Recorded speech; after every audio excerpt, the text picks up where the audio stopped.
What's up, everybody, and welcome back to another episode of the Good Anime Palette Podcast. This is episode number 99. I am joined, as always, as usual, by my co-host Will. I am your other co-host Jason, and we're going to take a wild ride back in time and explore what is 2024 for anime, manga, everything, or whatever Will has prepared for us today. Will, as the exploratory committee for 2024, how do you feel? Tired as fuck. It took me a long time to put this shit together, but I hope that the fruits of my labor will bear some great results. I need to emphasize this, dear listeners. So, Will, I'm just looking at our shared screen here. You have at least 10 tabs, I think 11 or 12, and that is sort of the depth of analytical analysis. I knew I just said analytical analysis that you have done, Will. Yes, we're going to analytically analyze the analysis. Absolutely. Fuck it, let's go. Triple A. So, 2024 was a good year for anime in the sense that you got a lot of shit coming out. I think in total there was 218 series spread across 4 seasons. Some of them more heavily stacked. I think you can kind of figure out which one that is. Yep. And generally, each season performed quite well. They performed okay. But we're going to start things off, as usual, with Winter. Winter 2024 that started in January 2024 through to the beginnings of April, depending on whether the series are running for 12 episodes or if it's straight up double curves. Or left over from the fall last year? Yeah. So the way that we do these retrospectives, as we've done for the past 2, is we only look at TV new. So we're not looking into continuing. We're not looking into OVAs, ONAs, specials, movies, and everything else that doesn't fall under that particular category. So Winter 2024 had 51 series, which is a pretty standard amount of anime to come out. Yeah. I mean, also, sorry to cut you off. When you go into the 50, you also, listeners, have to bear in mind that some of them, for example, are like shorts, right? Like bonuses that are kind of non-applicable even. And then some of them are essentially, what do you call it? Children's shows.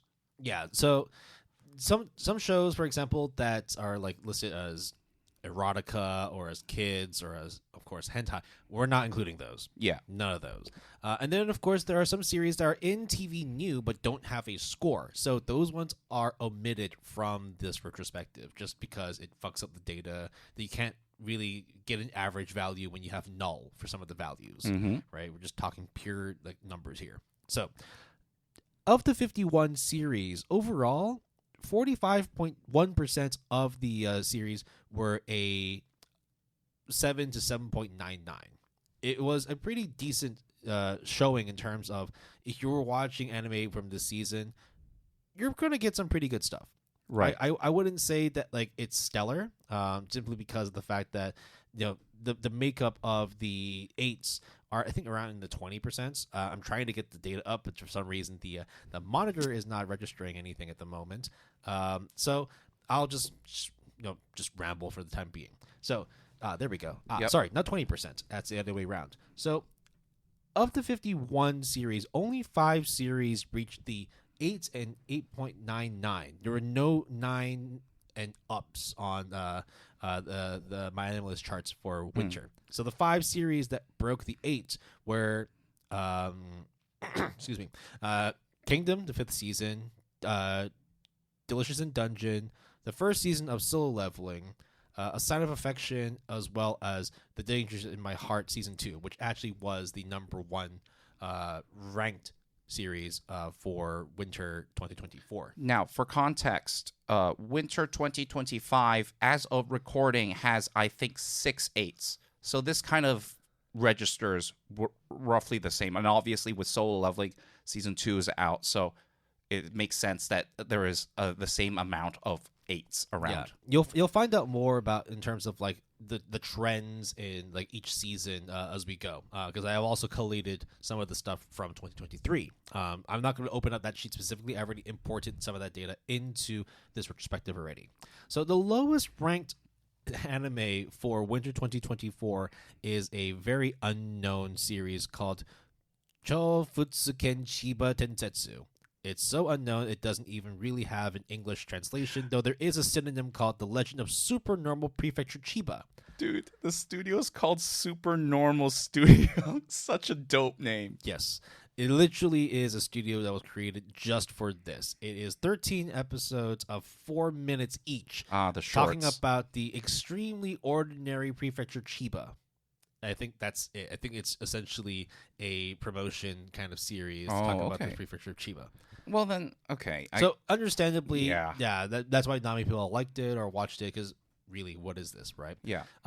There were other series that weren't really all that good, but that's neither here nor there. And the reason why I say that is because despite Chufutsu Ken Chiba Densetsu being the 5.15, the lowest scored, it wasn't the only one that was a 5. In fact, there were 5 series that actually ranked between 5 and 5.99. So the exact same amount as the number of series that were 8s and 8.99, which means that 35% of winter 2024 were scored 6 to 6.99. It on paper, when you say that the average score across the whole season was a 7.05, that's good. That's good. I mean, but there were more 7s and 8s than there were low scoring ones, which at least because we had seasons where there were 6.8, 6.9. Yeah, and actually now that I literally think about it by a couple of seconds, to get a 9 is almost unheard of in general. So the ceiling is always like a high 8, right? Like to get a 9 is crazy. Yeah. Spoiler alert, don't hold your breath looking for 9s this year. So, yeah. So to sort of break down the overall performance of the studios in winter 2024, Dangers in My Heart was done by, I believe, was it Dogo Kobo? Wasn't Dogo Yes, Kobo? Yeah. it is Dogo Kobo. Yep. So Dogo Kobo actually isn't the highest ranked studio. No, sorry. Shinei Animation. Shinei Animation wasn't the highest ranked studio for this season. And I think it's because of the fact that Shinei had worked on other works as well. So they actually worked on 3 productions, one of which was a co-production with Studio Ad, and another one which is a co-production with Synergy SP. I didn't write down which ones they were just because I'm lazy. But overall, like, if it comes down to like the best performing studios, that would go to Piero and Studio Signpost because they co-produced Kingdom 5th season. So made sense. They were up there. Studio Trigger was very high up as well. 8.61 for Dungeon Meshi. Okay. Just to add, when you say Shinei Animation, Synergy SP was Mr. Villain's Day Off. Okay. And then the other one, which actually I think you quite liked, which was The Wrong Way to Use Healing Magic. Oh, that one was good. So Shinei Animation and Studio Ad did that one. Yeah. So it's not fair to say that, like, you know, they didn't do very well. They worked on 3 productions, and Shinei actually managed to get a pretty good average score of 7.85. That's pretty good For across 3 works is pretty crazy too. In fact, they were probably one of the busiest studios. I believe of 3 productions across the winter 2024 season, they were the most active studio. There were 3 other studios that produced more than one work, that being A1 Pictures, Silverlink, and OLM. Dude, look at A1 Pictures. Yeah, A1 Pictures was doing gangbusters that season, but that's also because, you know, It's A1. well, one of their works for that season was fucking Solo Leveling season 1, and I believe the other one they worked on was Mashal. Yep. So they were going to they were going to score pretty high, right? Mm-hmm. So whenever I look at average Mal score, it's never fair to just look at the ones that only produced one series. Like Achiado, for sure, like they did well because Sound of Perfection was very popular. Mm-hmm. They were production with 7.86 for the Yurei Yasura. second season of the revamp. Pretty good as well. JC's staff ranked pretty high as well because Tsukimichi second season, Tsukimichi's like Moonlit Fantasy was surprisingly quite popular. Yeah, it was. So I would say that in terms of like the studios that did really, really well, you got to give props to Shinei Animation and A1 Pictures, both of them being able to keep like very consistent scores across their series that are produced in the same season, and both of them producing multiple productions in one season. Can I just say, now looking at the score distribution, someone somewhere needs to just do the homework for me and tell me why Kingdom is just such a banger. I get it because it's like the Three Kingdoms series. There's probably a lot of strategy, historical figures, but I still don't understand why it is almost like a guarantee 8 to the point where you and I don't even pay it a second thought in terms of how outstanding of a series it is, despite not really watching any of it. Someone in the comments just let us know. Yeah, let us know. Yeah. So generally, I'd say that studios that did works on like multi productions. So anything that's more than one, you gotta give props to to A1 Pictures and Shin Animations. Silverlink and OLM, on the other hand, they were not doing. In fact, OLM was one of the worst performing studios for this season, with an average score of 5.94. Now, it's definitely not the worst, but it is bottom 6. Yeah. Yeah. And this is OLM that we're talking about, guys. Yep. This is Komi Can't Communicate OLM, Summertime Render OLM, man. Yeah. Bones didn't do very well either, nor did Mappa. Is it Dungeon People that OLM did in the winter? OLM did, what did they do? They did Pon Michi, which is in English, The Way of Pawn. I should have figured that one out. And the other one they did was Gekkan Moso Kagaku, which is Delusional Monthly Magazine. The second worst show. Yeah. So overall, I just don't think that it was a good showing from OLM. No. Bones didn't do very well either. What did Bones do? I think Bones, what they did was, I can't find it. Oh, no, I found it.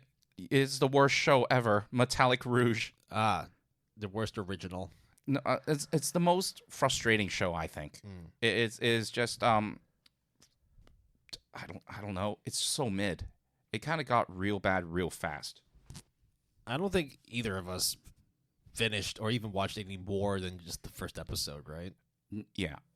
It was real bad. Yeah. Well, yeah, it's just a sort of surmise in terms of like the bottom rung of studios. Silverlink is there, Bones is there, OLM is there, Passione was there too. Mappa, 6.53. You usually don't get all these really well-known studios really drop the ball like this.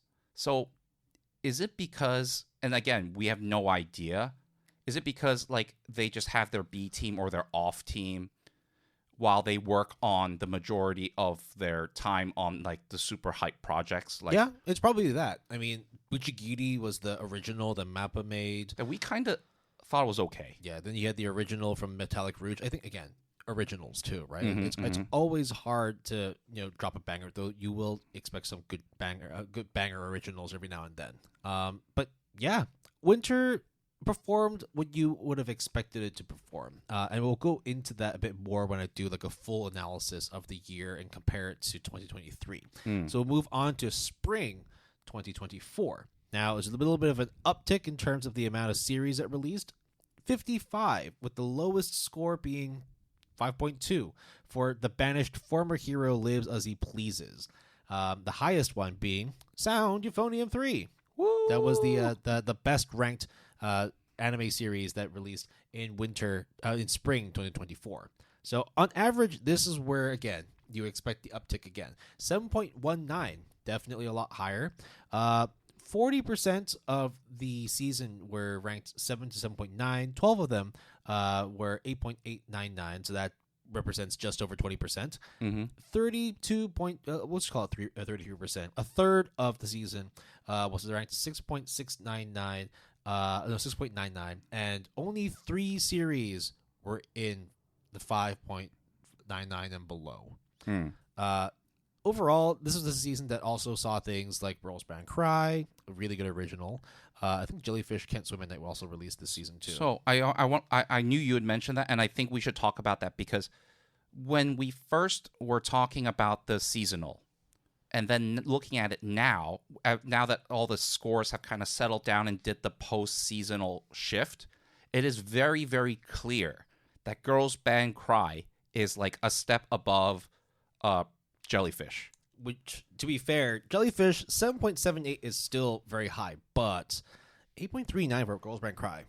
You can't deny that, right? I still like Jellyfish, but Girls Band Cry, great job. Wait, didn't you? Yeah, you're the Girls Band Cry to my Jellyfish, right? I like Jellyfish. You like Girls Band Cry. Really? I think so. I was like, why would anybody not like Jellyfish? I remember that too. Okay. Yeah. So technically, you won this one, but I'm still Jellyfish. Yeah. This also was a season that saw the second part of I think season 2 of Mushoku Tensei, season 3 of Konosuba. Oh, the threequel season. Kaiju number 8 came out, yes, and then the Duke of Death and His Maid, season 3. The next season of Demon Slayer, the Hashira training arc, as well as Spice and Wolf.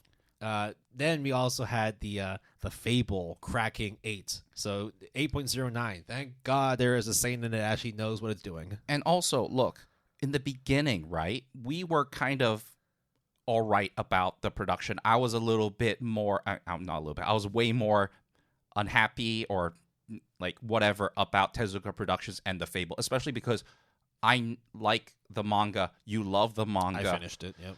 And to see this jump to an 8.09, sorry, is actually quite comforting to me.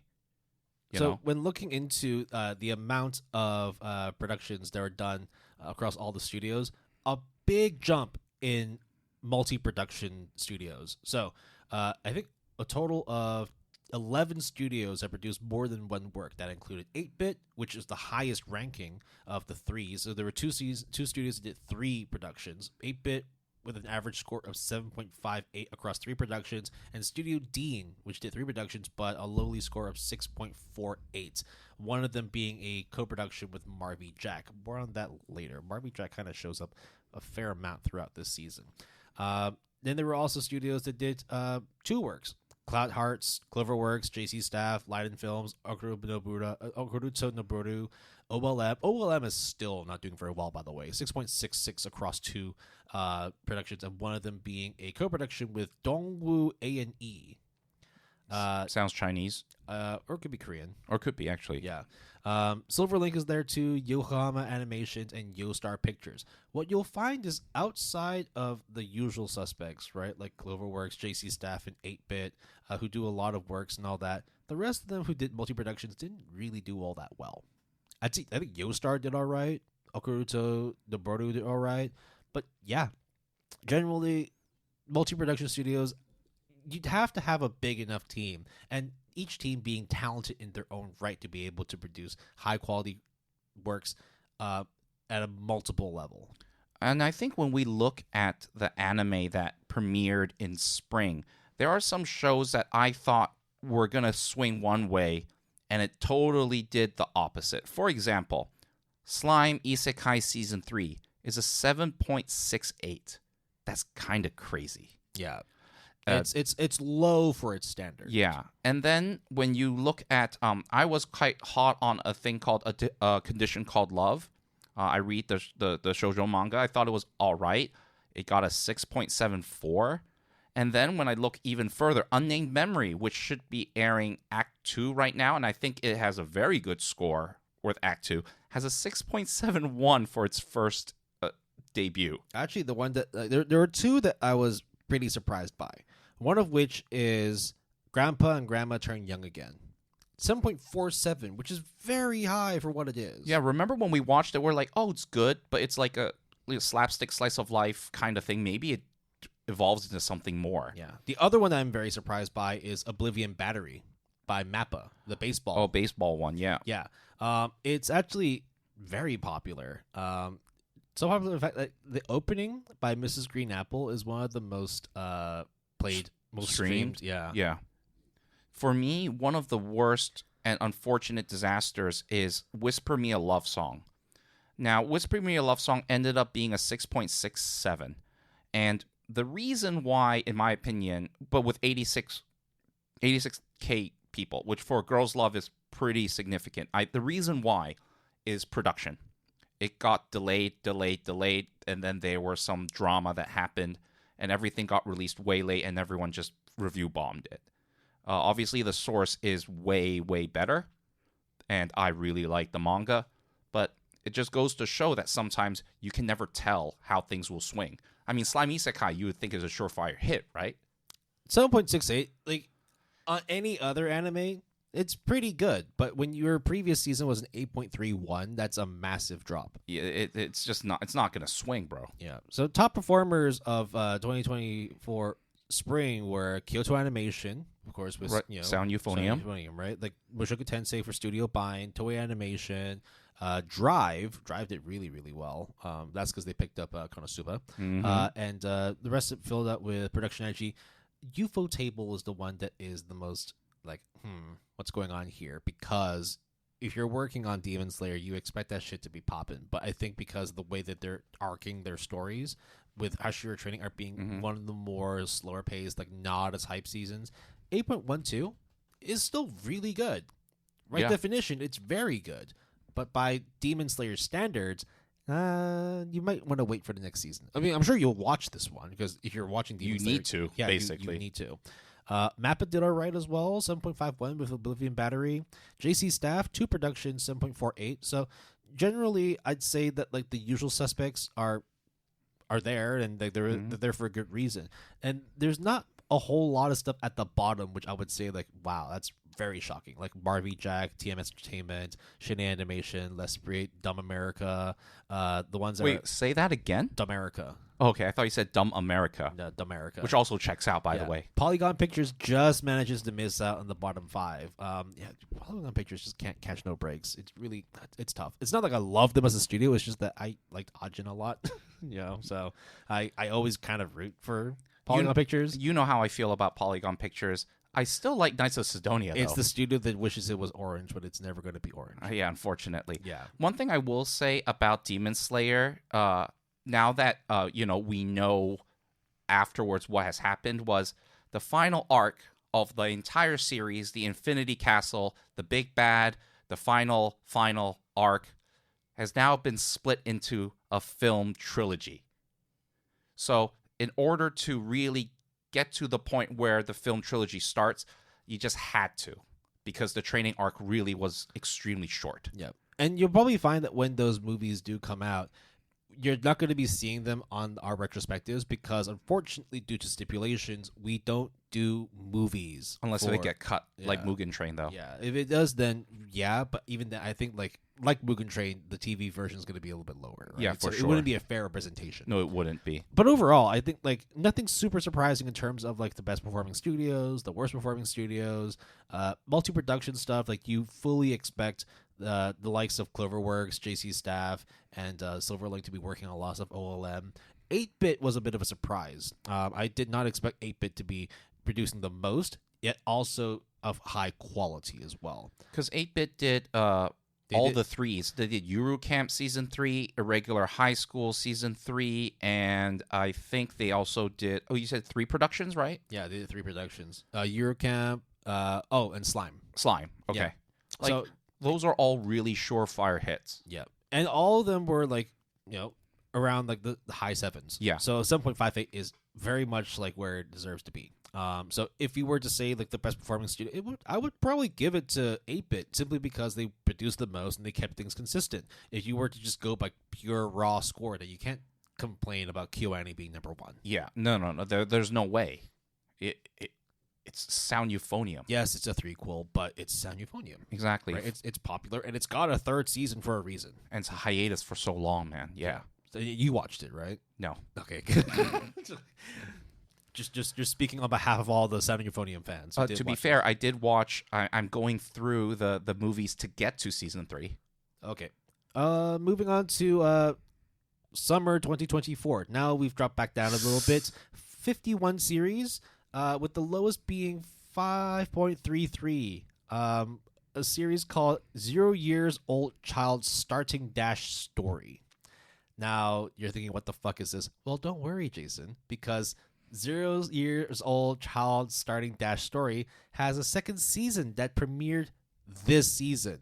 It's actually playing right fucking now. I just didn't put it in our seasonal review because it doesn't have an anime score, but this one does for some fucking reason. The best performer was Oshinoko Season 2 with an 8.6, flat. Average score, now this is where we also know how bad summers can be, but this one looks pretty fucking bad. It's bad. 6.89. There were only 3 shows that scored above an 8. That being Nier Automata Part 2, Makain, the heroine, loser heroine one, and Oshinoko Season 2. The rest of them, like Pseudo Harem, Elusive Samurai. Wistoria, we were Wistoria. surprised. Yeah, the Elusive Samurai. Yeah, you said that. Aya hides her emotions in Russian. Tasagare Out of Focus, 2.5 Dimension Harem, or whatever it's called. Cafe Terrace and its Goddesses. Yeah, sevens. Loads of sevens. In fact, 43% of them were sevens. However, 39% of them were 6 to 6.69. Oh my god! Right, so it's a pretty even split between good and getting to the point where I'm looking to drop stuff. 6 series at 5 to 5.99. We already talked about one of them being 0 Years Child, starting Dash Story. There was also this other one called Naoe-kun wa Yasaka. I don't want to say it because I don't want to butcher the pronunciation. Yep. It's a weekly mini anime. Okay. About an elf. That's why it's ranked really low. It's not something that people will be checking out immediately. I also have to say the lower ranked 6s, right? The 6s of this season has some of the weirdest stuff that we both like, or stuff that is just crazy. For example, Suicide Squad Isekai. Quality Assurance in Another World. We were, we expected it to bomb, but we were pretty happy with the manga when we did our ASAP. The craziest one, though, is Tower of God Season 2. What the hell happened? 6.69. I think the change of studio was just not good. The Answer Studio was the one handling it. Turns out it's not the Answer. Yeah, it's very questionable. The other one that I was not surprised but a little bit disappointed is My Wife Has No Emotion. I really like that manga, and to see it kind of fall apart is very unfortunate. Dahlia and Bloom I like a lot too, but it's because it's like the realist rebuild the kingdom, dry patents kind of thing. So I can't fault you there. So what do you think about my dear friend Nokotan? 7.02, pretty flat. So what do you think about that shift? Because it went from being almost, I think, close to an 8 at one point. Oh, I don't think it was that high, but it was definitely mid to high-ish 7s. It was definitely popular and ranking pretty high, but somewhere down the road, people just did not vibe with it anymore. Granted, 7.02 is still a respectable score in terms of what the definitions of what a 7 is, but yeah, I think again this is another one of those seasons where things were just not that great, right? Atri, My Dear Moments, Shosimin series, also No Longer Allowed in Another World. Yeah, we weren't too hot on No Longer Allowed on In Another World, and right? It seems like most people were only okay with it. Yeah, even if you're to say oh, there must have been some high 7s. There were only 3 that ranked above a 7.7. Right. That's being Wistoria, Pseudo Harem, and Elusive Samurai. Fairy Tail, The 100-Year Quest was a 7.66, and then everything else kind of just drops very steeply. Mm-hmm. So it's pretty much conclusive. This was not a good season. Summer 24 was not a good season, and summers generally aren't that great. But I think that if I was to compare it to the data from 2023, it actually regressed. I think not only did it have more series, but it also had less quality, which is pretty bad in terms of representing a season where you actually produce more work, yet the quality drops. Mm-hmm.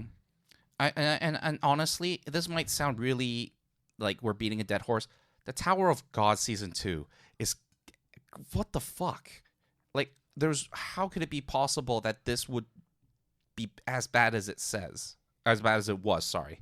I'm looking at its score in terms of every week. So then, by the way, guys, some of our stats we get from Mal Score Progression Club. It went from a 7.8 when it debuted in week 1, and dropped every single week down to a 6.70. So there's not even an uptick. That is just abysmal. Looking into multi-productions, leading the way are JC Staff and PA Works. Now, JC Staff managed to have a respectable 7.3 average across its 3 productions. PA Works, unfortunately, is 6.83, so not very good. It's when we get to the studios that did 2 productions, which actually you got some pretty solid works. A1 Pictures, for example, with Oshinoko and Aya Hides Her Feelings in Russian, solid. 8.1 across the 2 productions. Dogakobo. Dogakobo did Oshi. That was, yeah. That was actually Dogokobo. Oshinoko and Aya were Dogokobo. A1 Pictures was Makain and Near Automata. Which is ranked 2 and 3 for that season. Hence their average being an 8.11, marking it as one of the highest performers of multi-production studios for summer 2024. So if you actually look at it, yeah, they were the best performing studios. That's crazy. Because everything else was just not good at all. Now, you're going to notice something at the bottom, which is some unknown studio, and that studio is responsible for 0 years old child starting dash story. Is it really called Some Unknown Studio? I wrote that because it has no studio attached to it.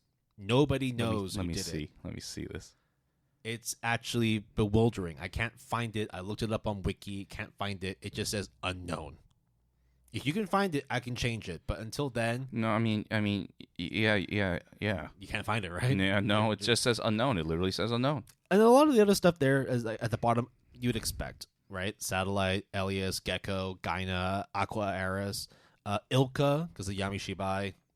Leiden Films, it's very hot and cold with Leiden Films, right? Like, the best they ever had was probably Tokyo Revengers. But generally, this was not a good season at all. I mean, the fact that only 2 studios, and both of them doing 2 productions, had averaged 8 and up. The rest of them, the highest they got was Actus and Bandai Namco with a 7.89, and that was Wistoria. Yeah. So here's the thing about the Zero Dash Monogatari story, right? Is it possible, and again, speculation, it was so bad that you do the John Doe thing with movies? You just don't credit it? Yeah, because if you think about it, Mal not finding it, Wikipedia not finding it, is very odd.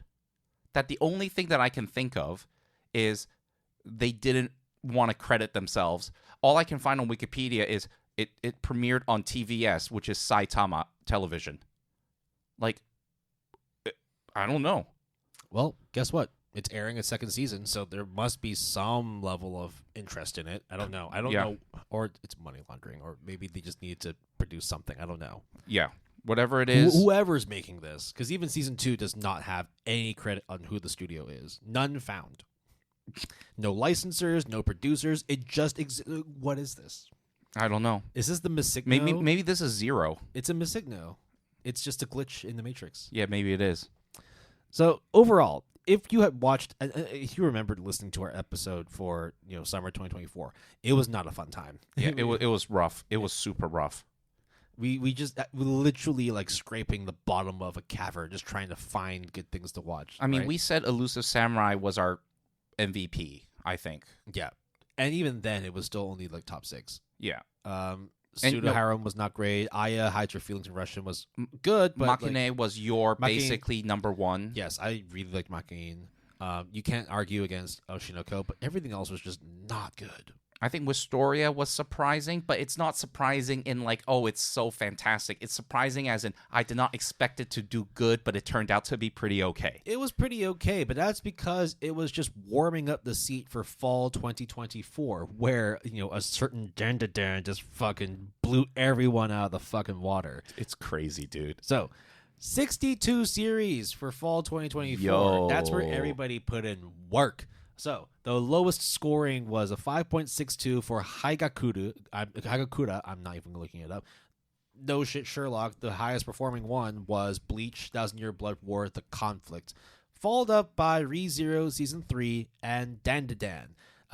There were 10 that scored 8 and up. 16.13%.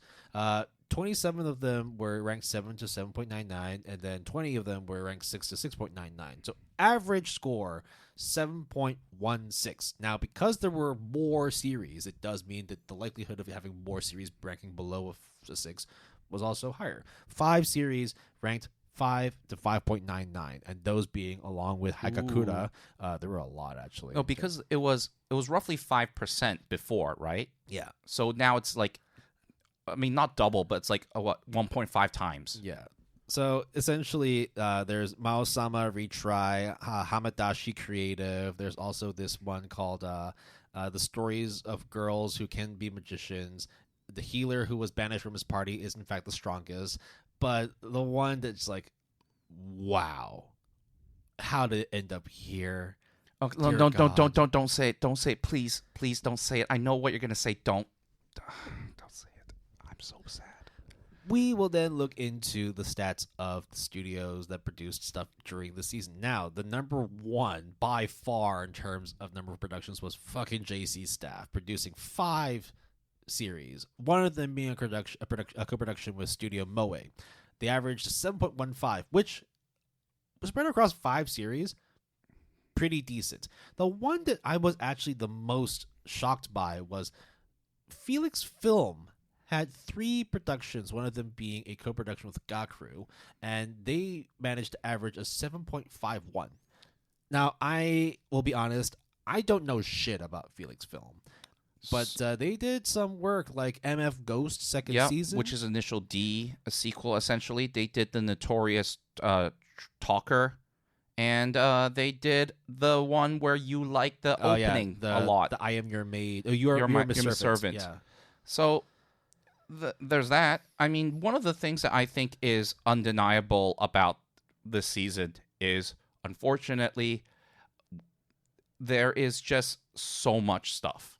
Yep. And there are just some shows that I think are what the fuck. For example, Blue Lock Season 2. It's a hype series.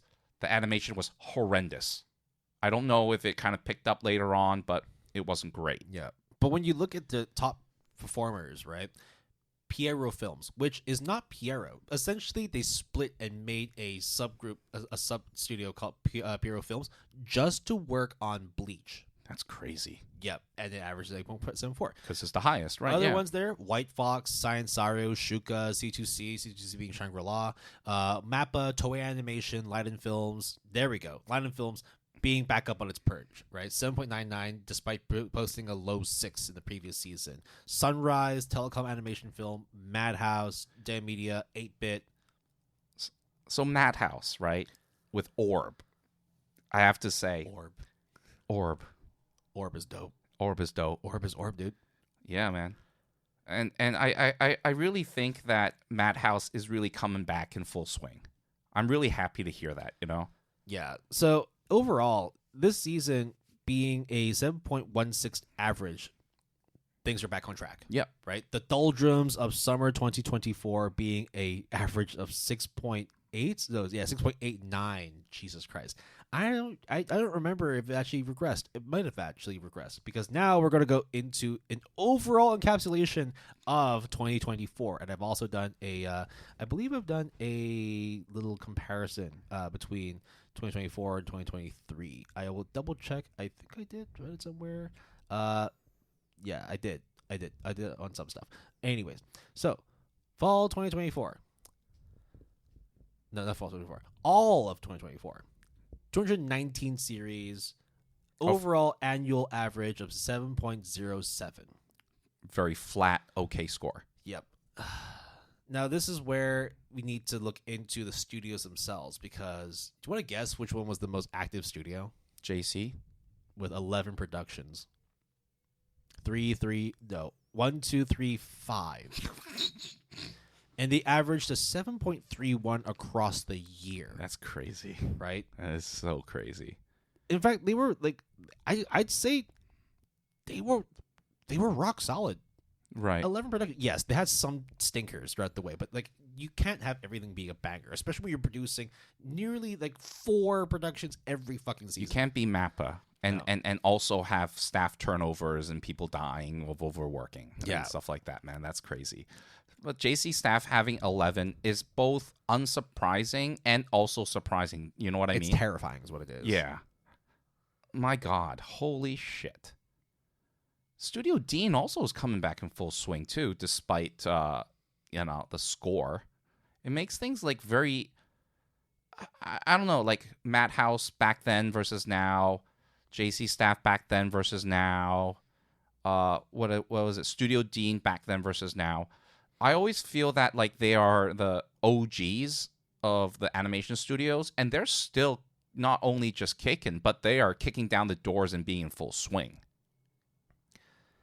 OLM, 8 productions, but they dropped a lot of stinkers in winter and spring. So unfortunately, their overall average was a 6.63 8-bit. 6 productions. They had that massive boon in spring, which brought them up to a total of 6 productions, 3 in spring alone, 7.38 average across the year. A1 Pictures, 7.89 across 5 productions.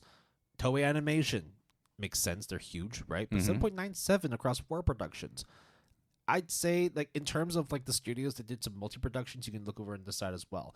There was only one studio that did 11 productions, and the average was 7.31. No studios produced anything close to that. The next you got to go is OLM with 8s, and they were average. They were very average. They used to go a little bit lower down the rung. 2 studios did 6 productions, and those were 8-bit and Studio Dean. They averaged across each other 7.14. Still decent. I think the sweet spot for most studios is producing 1 to 1.5 productions. So basically 4 or 5 over the year. Because you can see here with like the 2 or 3 studios that did either of them, 7.3, 7.39 respectively. That's solid. Yeah. That's then you get good. 18. With 18 studios that produced 3 across the year. And then 2 with 30 studios that did 2 productions, right? Yeah. And those ones were not great. No. I think by the time like you actually have studios that do 2 or less, the quality drops massively.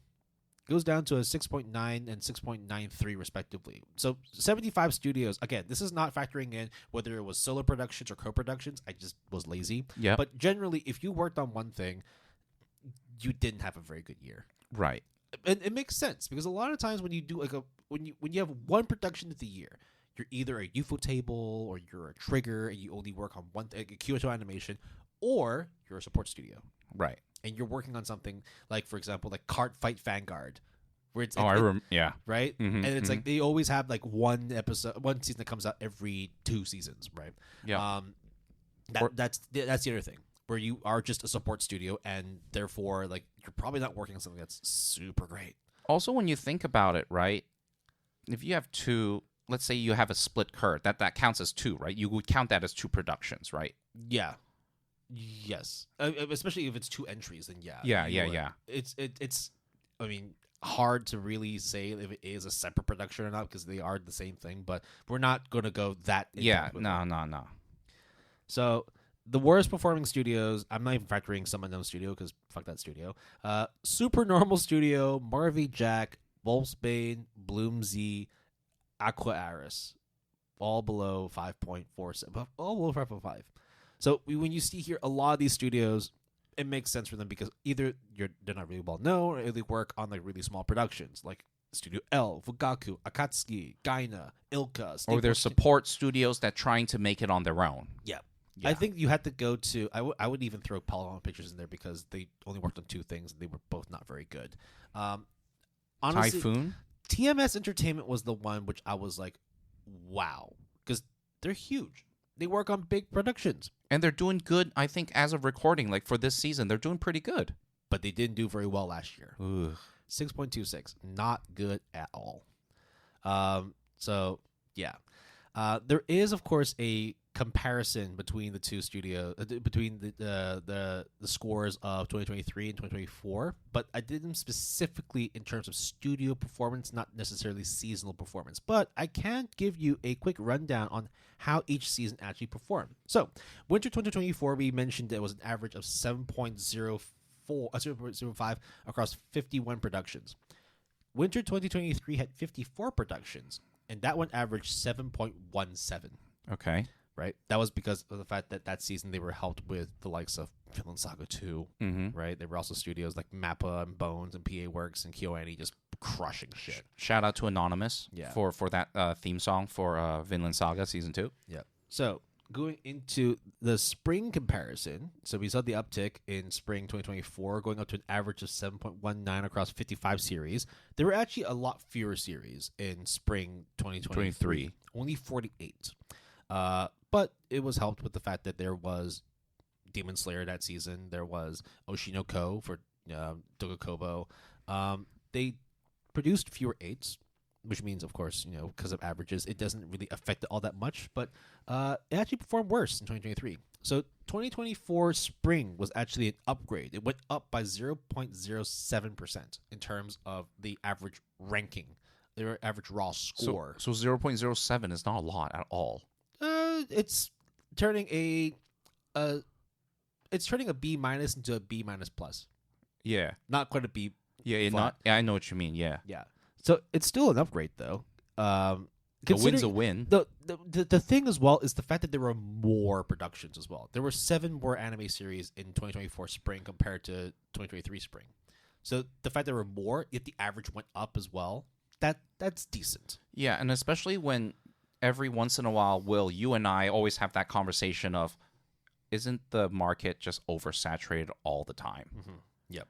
And this is just another evident it's here, you know? So I actually misspoke in terms of not just a regression from summer 2024 to summer 2024. So summer 2024 actually did all right. 46 productions, 7.09. Okay. But there were 5 more productions for summer 2024, and the average dropped. Noticeably, by the way. Noticeably. So basically, it performed 0.2. That's a lot. That's 0.2. That's a letter grade. That's from a B minus to a C plus. Yeah. Sorry. Is that a letter grade? No. It's like kind of, because it is from a B to a C. Yeah, it's just the positives and all that. Like, those are not really like worth factoring in. Yeah. So this is where I think is the interesting thing, because when you look at the average MAL score across studios for summer 2024, the highest that we saw is Dogokobo and A1 Pictures. They're pretty much like 8.1, 8.11, right? When you look at summer 2023, Mappa, because JJK Season 2, Piero, because of Bleach, Bones, because of My Hero Academia, right? Was My Hero Academia... Well, you're at 8.66. Well, Bones was there. Okay? Yeah, Bones was there. Yep. Studio Bind, meeting Mushoku Tensei, was there. Mm-hmm. Right? So, actually, summer wasn't that bad. It was just the fact that it was top-heavy. Yeah. Very top-heavy. Like, the gulf was massive. Yeah. So, to round out that year then, fall 2023 and fall 2024. This is the interesting one that I want to know. Do you think that 2024 did better for fall? The thing is, I don't even... Okay. I'll give you some stats. Yeah. Or give me some shows. So, Frieren. Okay. A total of a 63 series. In terms of like average scores... I'm going to guess Frieren being number 1 on MAL, it just has to be better. So that season had Frieren. It had Apothecary Diary Season 1. Okay. Dr. Stone New World Part 2, which is 8.33. Spy Family Season 2. Shangri-La Frontier Season 1. Is that Eminence and Shadow? Yes, Eminence and Shadow second season. There was also Ancient Magus' Bride. But that one Adventures, did... Unlock, 100 Girlfriends, Miki Tadali. So it actually wasn't as good. 7.16 for 2024 fall. 7.05. Oh, okay. I got it wrong. Despite the fact that fall 2023 had a 9. Yeah. Right? So this is where I will actually tell you why this score here might actually be different. Because when we recorded Anime Retrospective 2023, this was in February. Right. Which meant that we were just past the halfway point of Frieren. Now we know Frieren has scored massively. It's at a 9.33 now. So actually it might have skewed the results a little bit. But I don't know if enough to actually push it past 7.16 overall as an annual average. Right. Yep. So in terms of how the year actually went, this is where it's interesting. Despite certain seasons doing really well, like fall and like spring, summer was legitimately the reason why it tanked the score for all of 2024. Because on average, 7.07 for 2024, 7.11. Yeah, but 0.05 doesn't sound like a lot. Yeah, not a lot. But I think it's also interesting. Oh, sorry, 0.04, right? Because it's 11. It's not a lot, but there is a regression. And also because they released 8 more series across last year than 2023. Right. Again, a lot of averages and all that. So this is what was also interesting as well was that 2023, not only had its only 9 across last 2 years, it also had its only 4. Ugh. Do you remember which one that was? It's 4 letters. They're all consonants. What? 4 letters, all consonants. It's wildly popular for some fucking reason. I don't remember. I'm sorry. Fully FLCL. Fully Okay. grunge. 4.7 was the lowest scoring thing over the last 2 years. Isn't that the what, Toonami? Yeah, that was the one where the guy's like, we're going to do everything we can. And then like, oh, actually, we can't do everything we can. That was such a... Oh, that was so bad. Yeah. So overall, I'd say that in terms of the last 2 years, anime has actually been doing all right. At least from a MAL score perspective, right? Yeah. I think that if you take out summer last year was awful. It was fucking terrible. Unless you were watching not Soul Loving. Yeah, like I think generally you would have expected to watch some pretty good stuff if most seasons averaged above a 7. Right. And what we're also seeing is like the slow uptick in terms of the amount of anime. Remember, early 2023, some places, especially Japan and most parts of Asia, were still closed for COVID, right? Right. Yeah. So that's why like those seasons. Right? It was only fall 2023 where like it exploded with 63 series. Before that, they were like low 50s, high 40s. Right. Right. So what I will see here as a trend is we are starting to see like 50 to 55 series per season being the average, and then you'll have fall where like you said, all the blockbusters come out. Yeah. Right? Like all the sequels, all the hype shows, like your Dan to Dans and your Chainsaw Mans and your Heavenly Delusions and whatnot. Those will start to blow things up to round off the anime year. But I start to see these scores dropping because My Hero Academia is going to be finished soon. I think they're doing movies. Haikyuu is done. We just need to do those last 2 movies or whatever movie compilation. Whatever they decide. They haven't announced anything yet. Demon Slayer, same thing. 3 movies. Jujutsu Kaisen's getting there too. Yes. I mean, I don't know because I don't know because the Shibuya incident. I don't know. Shinjuku incident. Yeah. I don't know how they're going to do that. Or have they even done it? I don't know. No, they did it. The I've- Shibuya incident, they did it. Okay, sorry, Jujutsu fans. I'm not watching this shit. I'm sorry because there's too much stuff to watch. Yeah, I think that we could expect to see like a glut of anime. Just like a ton of anime coming in for every fall moving forward. That's just how it is. Yeah, I mean, we kind of knew that, but to see it laid out like that, it really kind of paints it in a different light, in my opinion, because it's undeniable now, rather than just a feeling. Yeah. So what we're going to do now is we're going to take a quick break, and after we've analyzed all of the quarterly and annual performances of the anime seasons, we'll go into more in-depth stuff in terms of how each studio performed, the best animes and the worst animes of the year, as well as a genre breakdown and looking into how anime has been adapted from in terms of the sources, right? So light novels, manga, video games, whatever. Original. Yes. So we'll be back right after this break.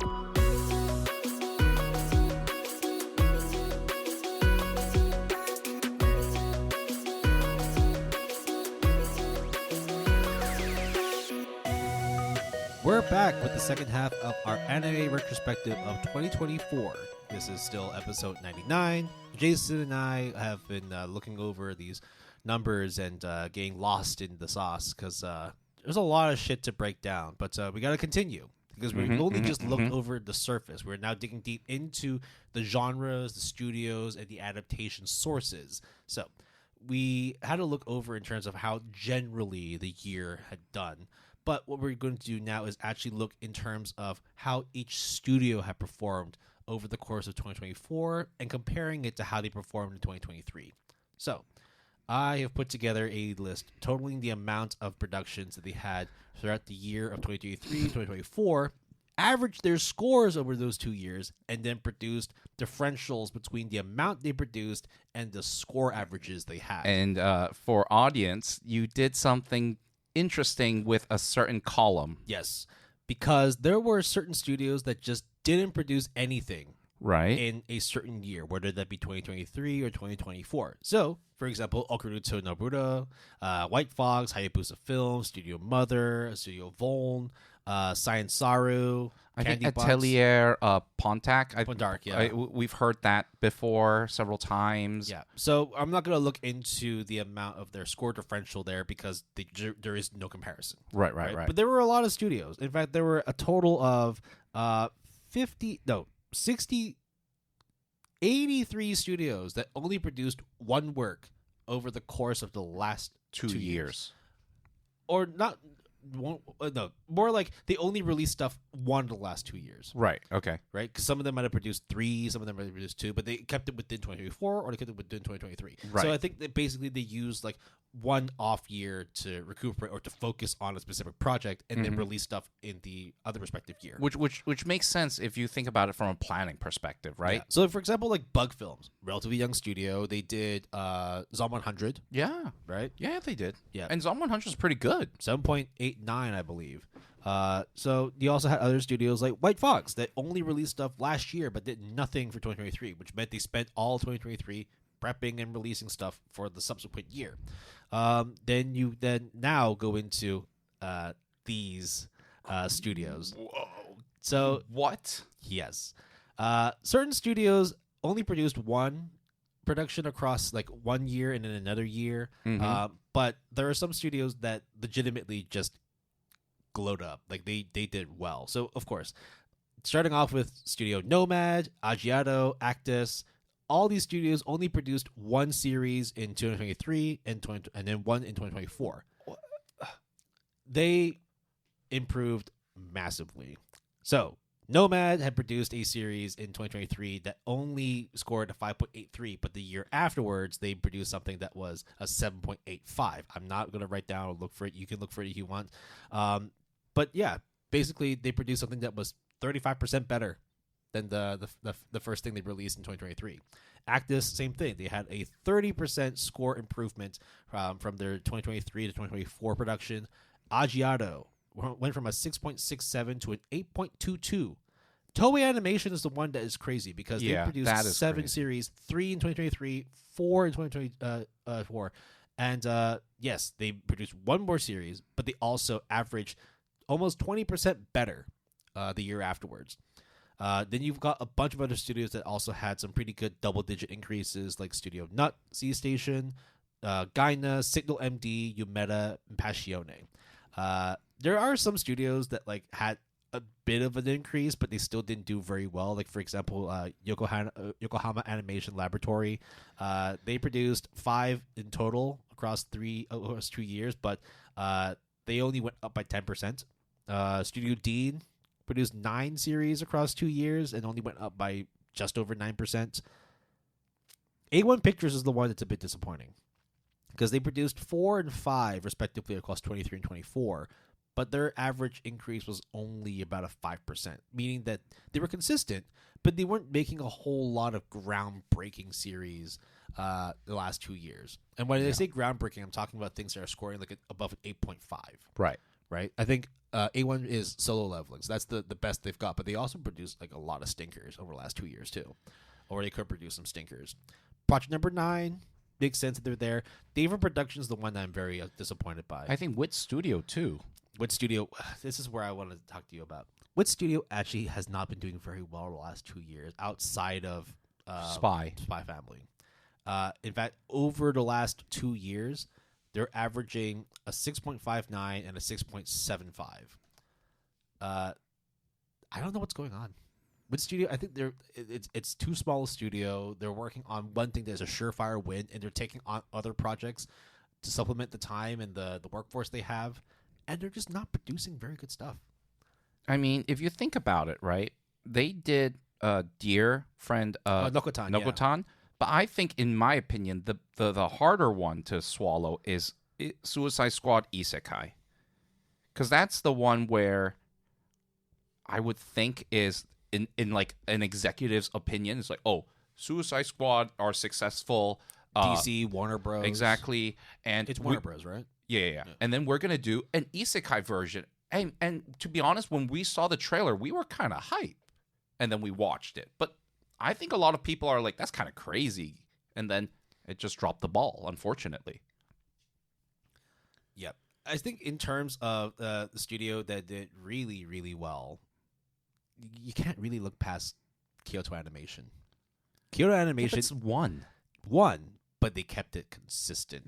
If you found Kyo Annie on your catalog each year, watch it. Yeah. Yes, it wasn't a massive increase, right? With I think it was a 8.1 to an 8.86. No, 8.1 to an 8.72. So that's a 7% increment in terms of like the score, but you just knew. Yeah. If you got Kyo Annie on the TV, you're watching that shit. In fact, they were one of the only studios that actually produced an average of 8 and up each year.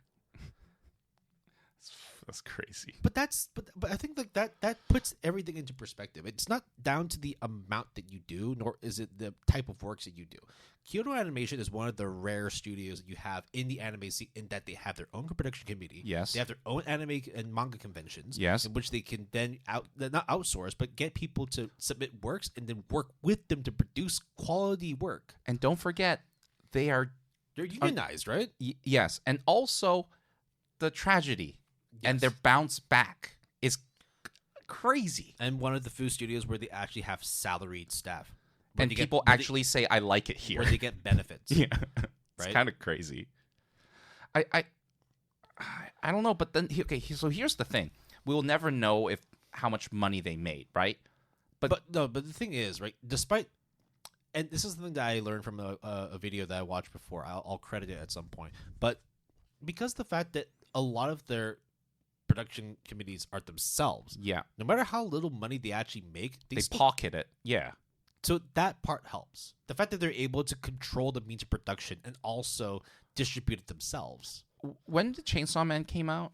2023. So it is within this two ballparks. Because remember MAPPA doing that? Yes. And they're financing it themselves. Yes. That was like the first one where they were like, fuck the production committee. We're just going to do our own thing.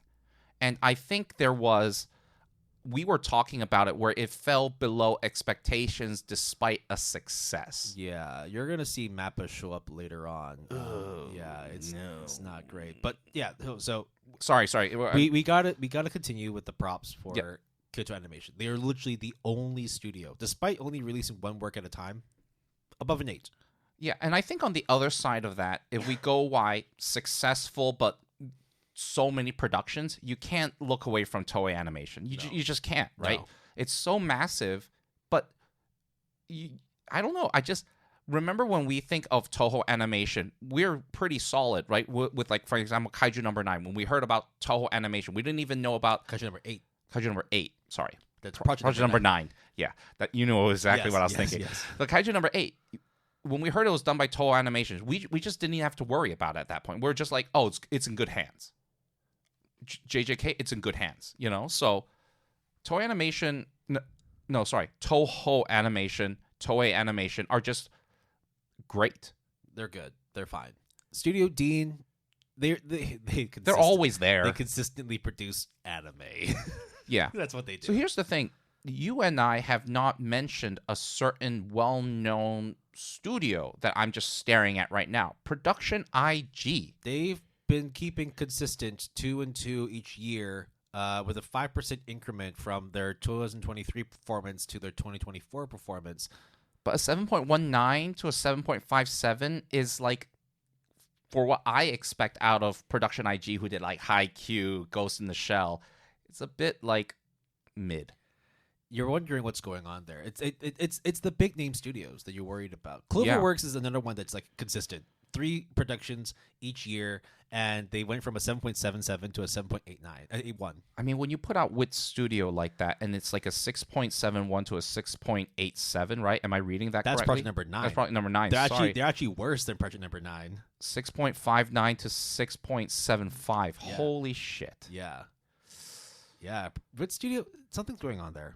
I think they need to streamline their process, and also you have to remember as well, their work on Spy Family is not a solo production. It is not. Right? Correct. So I don't even see where Cloverworks is here. Cloverworks might not even be on the No, it's near the bottom. Oh yeah, they kept consistent. Yeah. other studios that like. But consistent is a high score though. 7.77 and 7.81. They're good. They're good. That no change, but that doesn't mean that you're at the ceiling basically. Is because of what 0.04? You basically it's in a similar vein with Kyoto Animation. If you see Cloverworks, chances are it's going to be pretty good. You shouldn't be worried about that. Of course, there's just some studios, like, for example, like the top tiers, right? Like the Aggiatos, Actus, Nomads. Yes, they are small name studios, but they managed to produce stuff that were in the top echelons of the last 2 years. Honestly, that is something that I think is extremely comforting, because what this means is studios are starting to evolve, develop, and then not in a disparaging way, grow up, you know? Because I think some of these were support studios in the beginning, and then now they're doing their own thing, and then they're successful, and that's awesome. I think a clear one is C2C. Yeah. Because they produced 3 productions and averaged 7.5, which is still good. Is that the Shangri-La Frontier? Yes. Exactly. Yes. And then they decided, you know what? Like, this is good. We're going to focus on that. And they only released Shangri-La last year, and they shot their average up massively. Who did Yuru Camp? Do you remember? Yuru Camp was... Shit, I kind of forgot. I keep forgetting as well. I'm sure you'll pull it up. Yeah, I'll pull it up. But yeah, it. Now that you mention it, like studios like Yumetsu Company, Actus, Asahi Productions, Gaina, Connect. 8-Bit did Yuru Camp. That's right. Yeah, 8-Bit. Where's 8-Bit? You're here. They averaged a 7.76 across 2 productions, and then 6 productions last year. 7.3. Okay, but that 6 is from Blue Lock. They still tripled their productions. Shit. They tripled productions, I wonder and they also went up by like 9%. It would be interesting to see if they excluded Blue Lock. How would they have done? It'd still be up, but I wouldn't imagine it'd be that much higher. But don't forget though, this does include season 2 of Blue Lock. That's what I mean. If they remove season 2, which was like really not good. Yeah, I thought you were talking about season 1. Yeah, okay. No, season 1 was great. We got to talk about all of Blue Lock then. Yeah. So. I'd say that like it's good to see some of the smaller or like lesser name studios producing good work. I mean, Signal MD is doing kind of okay in the sense that they went from a 5.78 to a 6.6. That's improvement. We'll give them that.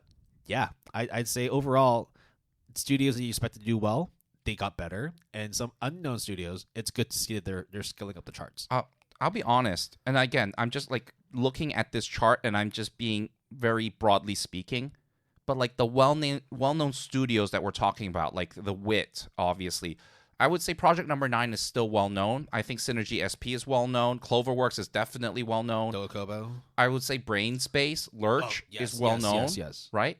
Even Tezuka Productions, I would still put as well-known with the seinen stuff. They seem to me very complacent because their improvement is incremental. It's still positive, but it is... You know what I mean? It's like stacked. I think it's just the choice of works they choose to adapt. That plays an effect, right? It depends on, again, what kind of anime you are making. Like if you just do one production and then it succeeds, then obviously your increment is going to jump up massive, right? I mean, that's what C2C is doing. Exactly, right? So it's like an all or nothing kind of phenomenon there. Yep. But we're only talking about the positives. I know. Here is a sea of red. At the very bottom is actually Toho Animation. Toei did well. Toho Sorry, did I not. misspoke. Oh my god. TMS Entertainment did not do well. PA Works, Bones, Typhoon Graphics, OLM, Mappa, all of these had regressions over the last year. You know, when I said that they were complacent, I did not see all of the red until now. Like, oh my god, this is so bad. So Toho Animation is an interesting one because they only produced one work each year. Yeah, okay, so I take that back. When I was saying Toei Animation, I was actually thinking of Toho Animation. Yeah. So I was completely wrong about that. You know where Toho is putting all their eggs right now. Yeah, there's 3 letters in them. JJK. Toho Animation's doing Apothecary Diaries. Oh, you mean right now? Yeah. Yeah, sorry. I thought you meant like in that realm. Yeah, so that's why like this is Apothecary Diaries season 1, and that was an 8.81. Right. And then I don't know what they produced last year, but it was a 6.97. Yeah. Not great. And then now 2025, Oh, you should see the score jump up again. Yeah, so maybe it's just an on-off year, just like wine, you know? TMS Entertainment is the one which is like, oof. 20% decrease, 7.86 down to a 6.26. But they make 5 productions. Yes, that does water down the quality A little bit, right? Yeah. Other studios... oh my god, I'm so mad. I'm so sad at PA Works. I'm so sad. Yeah, PA Works, man. A full, 1.3 Oh my decrease. god, is that Bones right next to that? Yep. Oh my god. PA Works and Bones is 3rd and 4th worst. So you take out Typhoon Graphics, because I'm not really going to include there, right? And then OLM. Total Animation, TMS, PA Works, Bones, OLM, Mappa. Fucking Christ. Yeah, that rounds up your bottom 10, dude. That's horrendous. They showed some massive decreases in their works. It's actually pretty sad to see that. Especially considering that they all did multi-productions.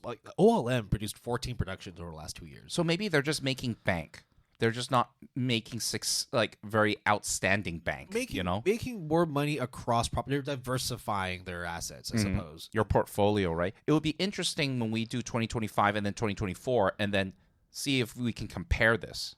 Oh, we're definitely doing that. Because that's why I was saying in the previous episode, I need to start collecting data now. What is Piero and Piero Films? So Piero Films is crazy good with Bleach, but Piero is not. Does everything else. Okay. Yeah. No. I mean, that's what it does, I guess. I mean, I'm just really, really surprised at the. Oh no, sorry, no. Piero previously did do all of it. It's just that the latest one, it got splintered off for some reason. Yeah. Okay. It must be a business or tax decision or something. No, I think it's just them. They were like, we're going to get our best people and just make this. Just make Bleach. Oh, yeah, just isolate the team? Yeah. Okay. That's probably what it is. Wait, so do you think after Bleach ends... Oh, dude, Piero's going to drop again. And then it just... Okay, Piero Films, you're just going to go back to Piero? No, they're going to make Akadama Drive 2. Hey, there's always Uzumaki, right? Akadama Drove, you know? Yeah, they'll remake Uzumaki, Will.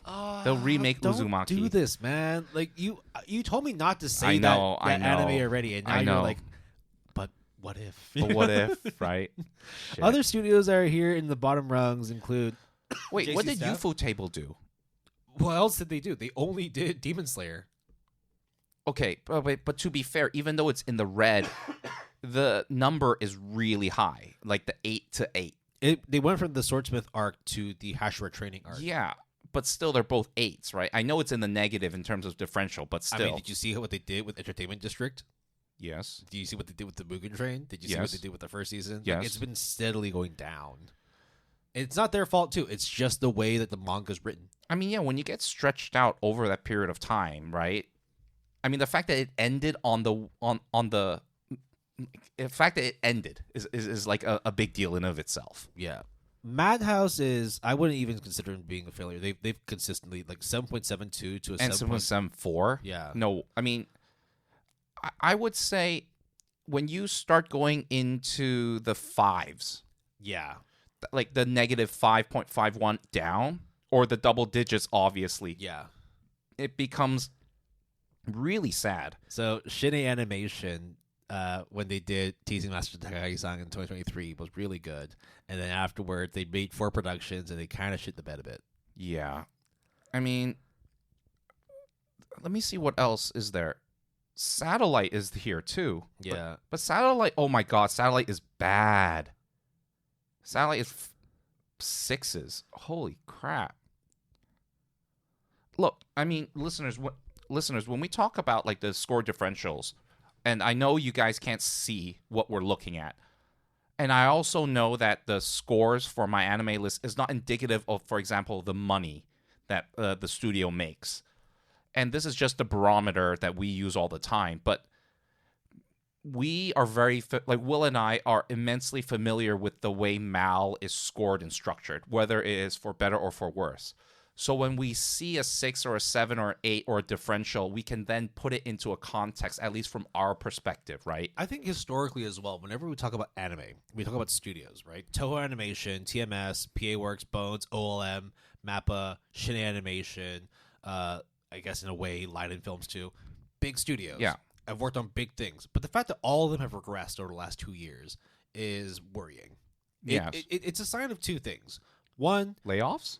well, that comes into the overwork as well. People Yes. leaving the company, and also the fact that because some of them are rushing a lot of stuff, like Silverlink, went from a 7.25 to a 6.71, and they produced 11 productions over the last 2 years. Could it be also that the source material that they get is just shit? We're gonna get into that later. Okay. All right. So, yeah, it's just crazy to see studios like your Leiden Films, Silverlink, Mappa, OLM, Bones, PA, all those in the bottom rungs of production performance. To me, the most surprising is PA Works. Yeah. I mean, look, Bones, OLM, Mappa, like, they're outstanding studios. But PA Works is always like the one where it's like the happy-go-lucky, the buddy daddies, you know, the Aquatope on the white sand. Like, it's just... Did they do, what was that, the... Shirobako? They did that. They also did... Sakura Quest? What was the one with the Chinese guy that gets isekai'd into modern world and he has to... Oh, Papapikume. Yeah. That one. I love that song. That one was PA Works too, right? Yes. Yeah. Yes. And I think that's what helped them to get that score of 8.13 in 2023. And now it's a 6.83 for last year. Yeah. I think there's just some studios here that you just expect them to pick stuff up. Bones will definitely get a bit better. Mappa has to get better.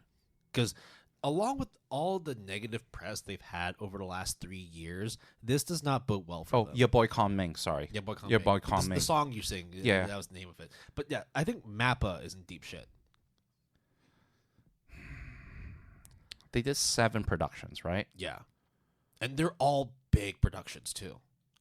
Then at that point, it doesn't matter how well you do, right? I think too. They're just drowning the outside noise and doing their own thing. But you can't help but deny that like the outside voices are just gonna get louder too. I mean, how many times have we heard recently about Mappa overworking their staff? It becomes a meme, right? Over the course of this fucking podcast, we've talked about it every single year. And let me tell you this: they are not the only people doing absolutely overworking, right? But the articles, the sound, the OLM noise, is in discussion as well.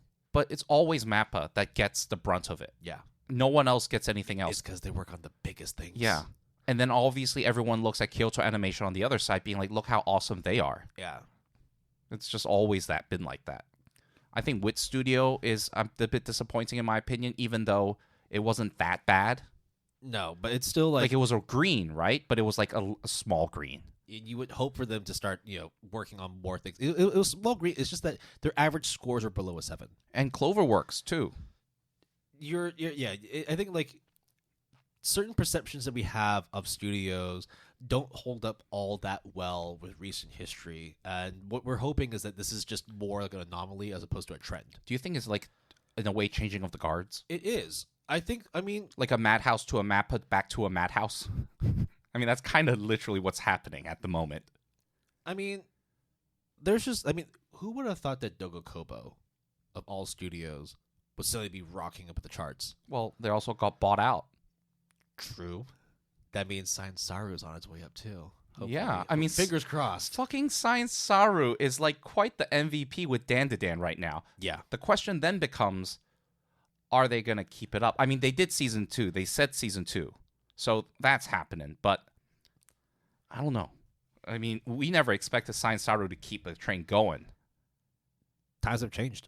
Yeah, I guess so. Things are very different now. So, we then go into the best and worst anime of 2024. Oh my God. These, I basically scraped together the only scores of 8 and up and the only scores of 5 and below. So in the top 10, I mean, I just wrote top 10 here. There's even more than that because there were 30 series overall of 2024 that had a 8 and up. These are your top 10, which are Dangers in My Heart Season 2, Bleach, Kingdom Season 5, Sound Euphonium 3, ReZero 3, Dan to Dan, Delicious in Dungeon, Oshinoko Season 2, Natsume Book of Friends. I think that's the 6th or the 7th season. I think it's 7. Yeah. Okay. And then rounding off would be Jobless Reincarnation Season 2 Part 2.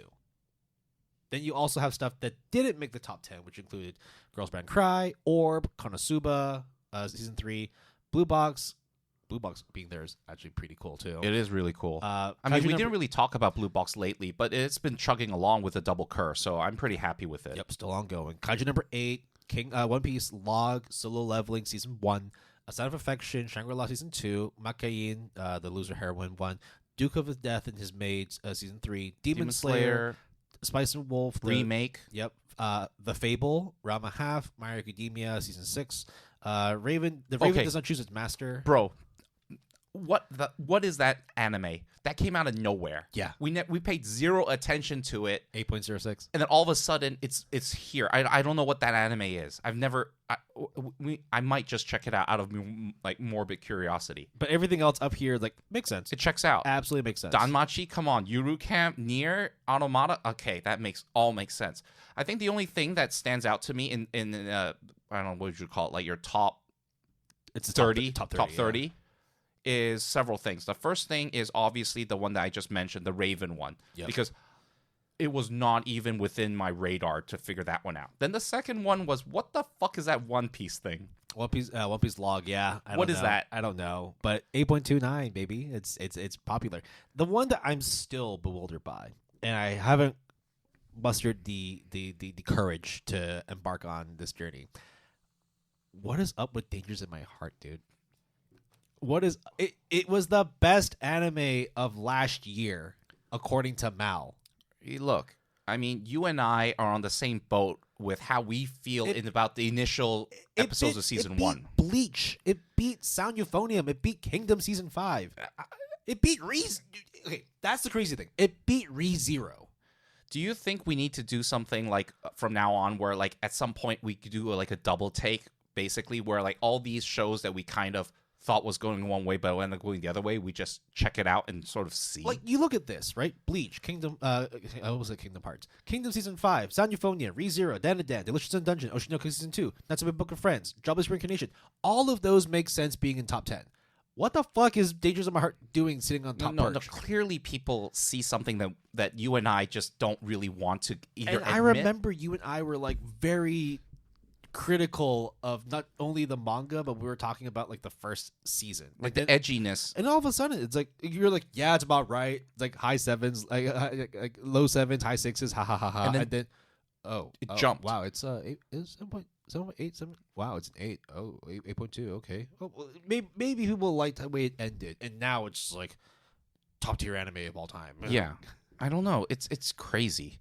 I think also another show that I kind of was not aware of was all of the remakes. So Ranma Half, for example. Spice and Wolf.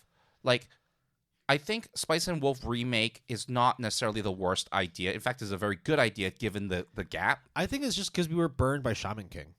I was so burned by Shaman King. We were burned by them. Urusei Yatsura did not start well, but then the second season did get better. Shout out to David Productions. They pulled through. Similar to Rurouni Kenshin as well. It wasn't the best of starts, but it's slowly chugging along now. I mean, it's a 7.99 last we checked. Yeah, so it's definitely like, got the train going. But yeah, I mean, Ranma Half and Spice and Wolf, Ranma Half is like almost 30 years old. Spice and Wolf is 2008, I believe. So it's like Brains Jack or something. Yeah, Jack something. It's like a studio that doesn't exist anymore, but they managed to get the same VAs for the remake. I mean, it's pretty good. Sound Euphonium came back. All the threes came back basically. But now that we have sung praises, let's sing all the lows. Holy crap! Yeah. So a lot of these you're not gonna actually know. So Chufutsu Kenshiba Densetsu, the Chiba Prefecture one. Will, what the fuck is Isekai Onsen Paradise? I need to know. It's an ecchi. Not surprised. Yeah. 0 Years Child. Don't worry about that. A lot of these just, awful. Now you see Plus Size Elf being 5.60. Yeah. That actually is the 8th worst. And I think that is the only one that immediately I can remember that I've seen that manga somewhere. Of course, people might say the banished former hero lives as he pleases is a manga. Yeah, sure. But Plus Size Elf, I've always seen it around. And to have it be all the way down here, I mean, all of the other ones are just kind of all right. except for obviously, Uzumaki. yeah. But Like, you know. all the other ones that are there, it makes sense. Either that they're obscure, nobody knows anything about them, they're just very poorly rated. Or is there 12th season of Yamishibai? Yamishibai, right? Do you know what's crazy as well? They had a 13th season last year, and it was actually above a 6. Yo, what the fuck is going on? It was a 6.01. Well, hey, is 6.01 above a 6? It is. Absolutely. Yeah. Exactly. By definition, it absolutely is. Yeah. But this is where, like, it makes sense that we look at the bottom 10 and we don't really know anything about them. The crazy one is, how far Okay. can you let's go, have this how low discussion. can you go with Uzumaki? Can we just say that at this point, maybe just don't worry about Junji Ito adaptations anymore? It's cursed. Just stop. It's cursed. Like, it's not going to happen. There's like the Tales of the Macabre that did not do well, Mm-hmm. right? Obviously Uzumaki, which was in delay for the better part of 3 years. We talked about it literally our first year of our podcast, and it still didn't come out. And when it finally did, we all got fucking burned. I mean, look, the trailer was nice. We were like, oh, the director needed to take a delay. Oh, but they'll make it right. And then They changed hands. we saw the new directors, new producers. we saw the trailer, and we're like, oh wow, it's like manga in motion. And then which like manga in motion literally means anime. yeah, I know. But I did think we said those exact words. Yes, because it was like, like drawn sketch. Yeah, the black and white, right? But okay, and then I remember when I heard it was 4 episodes, I kind of freaked out a bit. And then obviously I saw the first episode, and then I was like, oh no, this is great. This is good. This is good. It's good. It's good. And then, Do you think the people behind the production of this series, of this travesty, knew it was going to happen? Because you're only making 4. You're only making 4 episodes. there's no way that it was 4 to begin with. Yeah. What it probably was it went through production hell, the budget was lost, and then people lost interest, and then the staff lost interest, so then they had to find new people. Creative clashes, probably. Exactly. I mean, think about it this way. Nobody on the offset, when you say you're making Uzumaki, is excited. It's only when we saw footage were we slightly excited. Yeah. Well, that pretty much rounds out the best and worst of anime for 2024. We'll go into a genre breakdown. Oh, this is going to be good. These were the amount of shows that came out throughout the year according to the genre tags on my anime list. This Right. time round, okay, so last year I didn't include things like Boys Love, Girls Love, and Gourmet because there was fuck all. Yeah. This year, different. So lo and behold, it's no shit Sherlock. The most tagged genre for this year was fantasy. Yeah. As it was for 2023. Mm-hmm. Action, same thing. 86 for 2024, 78 for 2023. Okay. Don't really worry too much about like how it was broken down per season because it all trickles down anyway. Yep. But yeah, if you want to look in terms of the average scores for last year, the best genre by far was Gourmet, followed by Boys Love. Meaning, if you were a fan of either genre, You were eating good, You were literally. yeah. And don't forget, this was also like before Vampire came out. Yeah. So that's gonna drag its score down massively. But okay. Wait for next year for that. But Yeah. of course, like only 3 series came out for each genre. The next one would be drama at a 7.31, followed by supernatural, followed by romance, followed by comedy. Action and fantasy are nowhere near the top when it comes to average score. Is it because there are just so many Yes. mid? Absolutely. Yeah. Okay. Absolutely. I mean, you think about like when we did our seasonal review for winter 2025, right? Like how many fantasy reincarnation isekai stuff that we were like, these are all 6s and most of them are shit, but hey, these are actually pretty good. Yeah. That's what it is.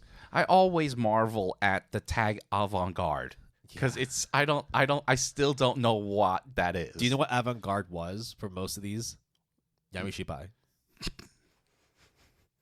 Okay. Yeah. Okay. Sure. I'll give it to you.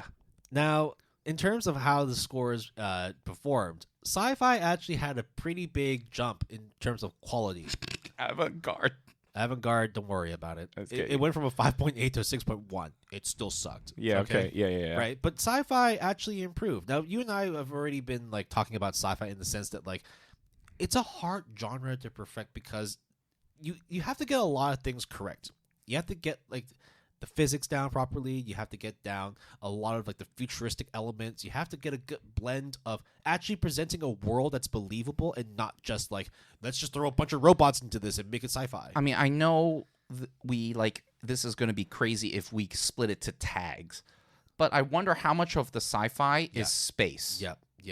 And how many of it is mecha? How many of it is just militaristic futurism? And Yeah. whatnot? I mean, I'm not asking you to do it. Please don't do that. But I'm just curious, right? Like, I mean, it just gets the juice flowing. I mean, it's the same with fantasy, right? Which ones are reincarnations? Which ones are isekais? Which ones are game-based fantasies? Which ones are, just fantasy? Where is seinen?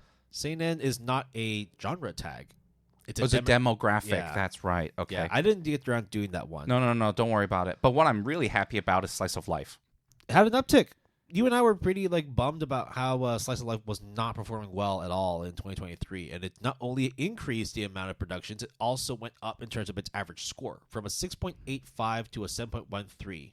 There were 4 more productions of Slice of Life last year than there were in 2023, from 9 to 13. So not only did you get more stuff, they were also better. So if you like Slice of Life, last year was a good year. Mostly. Yeah, mostly. Year. You know what really bums me out though? And I think only you would understand my sadness is sports with a negative 4.95% differential. Yep. Sports going from 6 from 6 in 2023 to 8 in 2024. But it's still above a 7, so it's still good. But I think it just means the studios are selective in terms of doing sports, because there was a major there was so much baseball, basketball, football, soccer, in the 2000s and the early in the 90s. I mean, Captain Tsubasa is back, right? What was the other one that I was thinking of? Oblivion Battery. And isn't there all of a sudden Oblivion Battery was the highest scored sports anime last year. Really? I believe so. But isn't there another 2 or 3 baseball shows that were just out of nowhere? Was there an Ace of Diamonds somewhere? I don't know. I will actually break that down later on in terms of the best and worst of each genre. But you can see here, right? Romance, comedy, suspense, slice of life, all did pretty well, and they all had a good amount of productions. The one that, of course, I'm not surprised at all, but still disappointed, is horror and mystery. Not only did they have a good amount of works over the last year, but they all actually regressed by more than a full point, going from low to mid 7s all the way down to 6. Okay, my opinion on that, now that we have a bit more of numerical evidence, is mystery and horror is only done by as smart as, how do I phrase it? A good mystery and horror is only determined by the author and the director. Because with sci-fi, you can have good character designs. With romance, it could even be the VAs having good chemistry. Comedy, you just need someone to get good line delivery and the joke will slap. Yeah, or there's ways to make someone laugh at some point with Pop Team Epic, all the way to weird kinds of comedy. But horror it's so hard to get down right, and mystery, well, it needs to deliver. The mystery needs to deliver. The twist needs to happen. You need to buy into that. Yeah, what sucks is that in 2023, horror and mystery actually delivered some good stuff. Mystery more so, but then last year, they were just stinkers across the board. It was just not good. You had fewer things to pick from for mystery, and it still went down in average. Yeah, man. Also, but here's the thing. Do you think that the fact that slice of life, comedy, romance is on the quote unquote winners of the score differential of genres says something about the general sentiment of the anime fan? What I would actually say in terms of comedy and romance, more specifically romance, is the fact that we're getting more light novel and novel adaptations too. So we're adapting those sources, and not all of them are going to be like action fantasy, right? Is it because we're out of isekai light novels anymore? Yeah. So then now we just have to go for the other light novels? I will actually be very interested to see the genre breakdown for this season when we do the retrospective next year. So yeah, there you go. Right? If you were a horror fan, it still sucks, dude. I don't think we've ever had good. We never had eight good with horror. Mystery, at least I can say, like, what's that Ron something detective, right? Oh, something Mystery detective. Yeah, you're on the right track in terms of the name. I don't remember the actual name though. But, but that one I think was the most recent big mystery show that I can think of. But yeah, hey, Slice of Life fans, rejoice! You guys are one of the best performing genres of 2024. Now, Will, I need to ask you an extremely, extremely important question as a fan of horror. The summer that Hikaru died, do we still have hope for summer 2025? Do we still have hope? Like, that's the big horror one. I don't know if it's enough to actually prop the genre as a whole. What? Because no, it will. Look, it's a 6.03, right? That's true. So, but don't forget Yamishibai is a horror. Yo, it's nice knowing you, horror. Yeah, it's nice knowing you, man.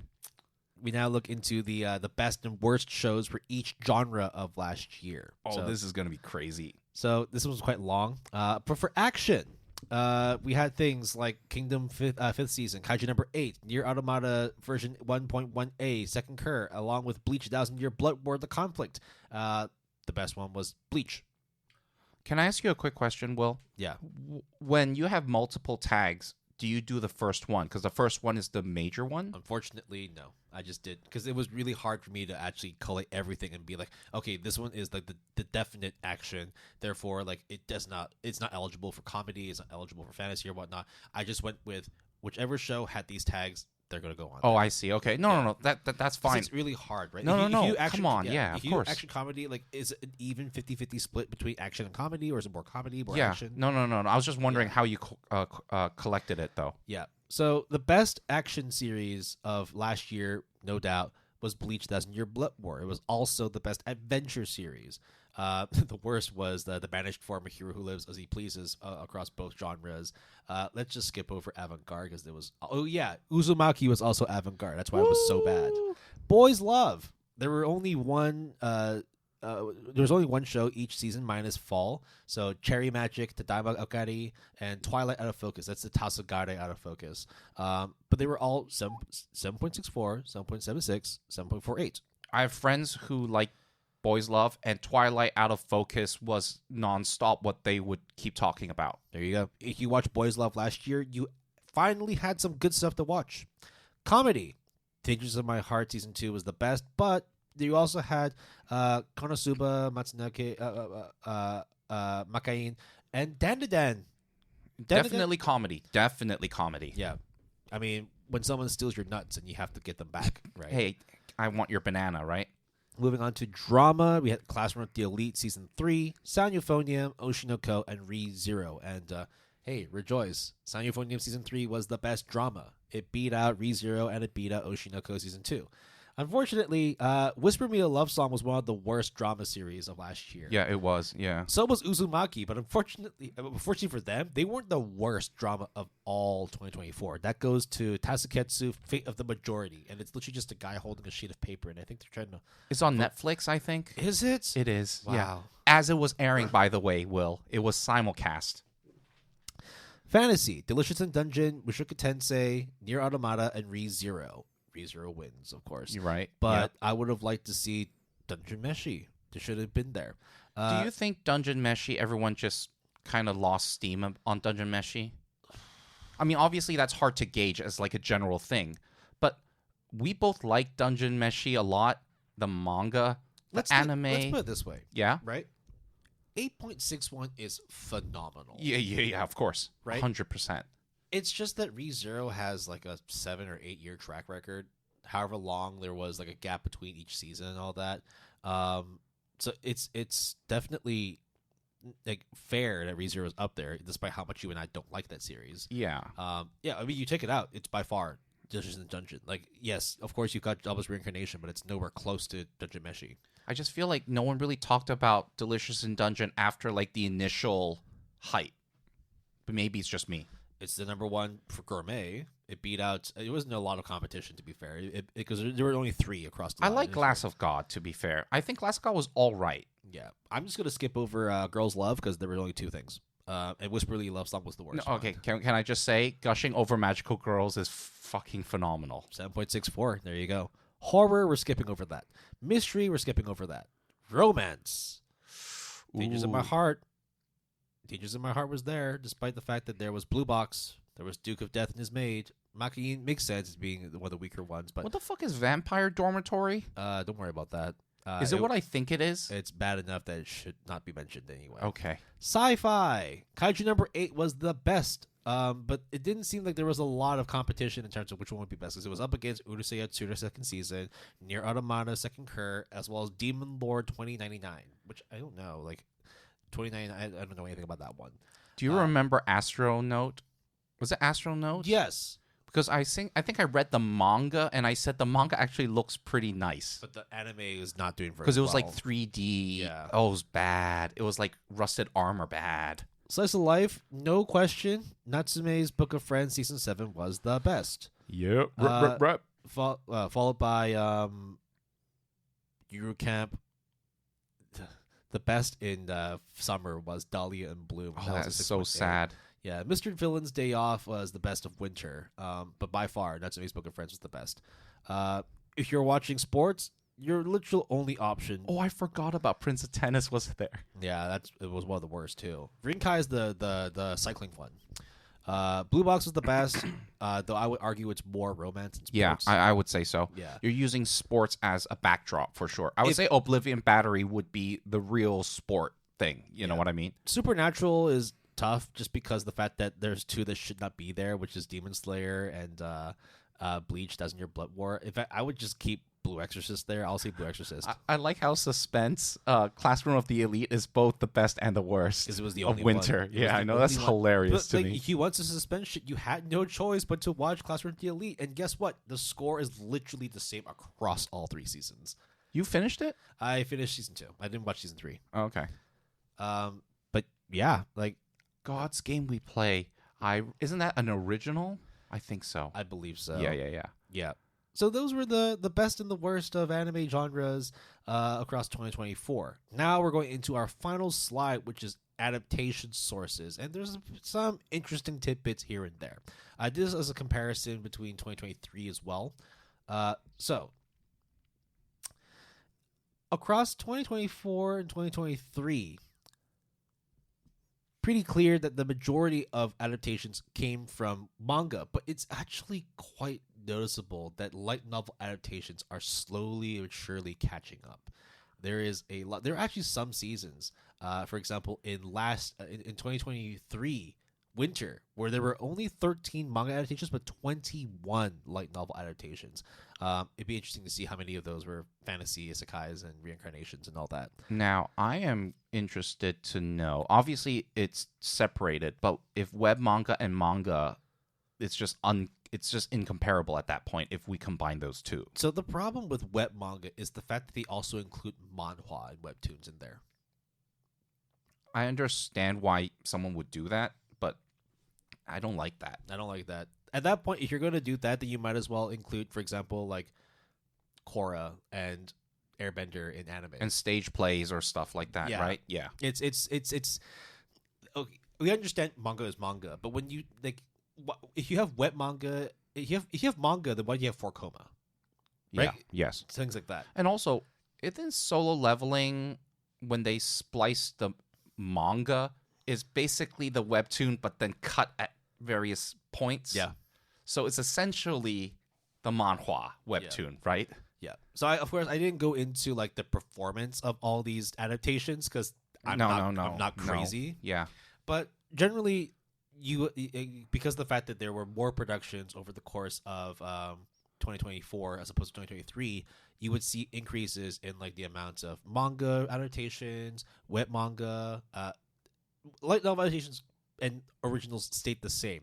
What was interesting was the massive drop in the level of the amounts of mixed media adaptations. There were 12 in 2023, and there were only 3 last year.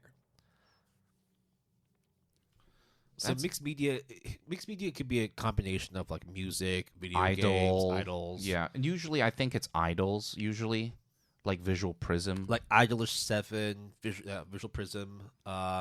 There's a few other ones I keep forgetting, but the Bang Dreams. Bang Dreams will be music though. No, Bang Dreams will be music. Fair. Yeah. Fair. Wait, what's Usume? Uma Musume.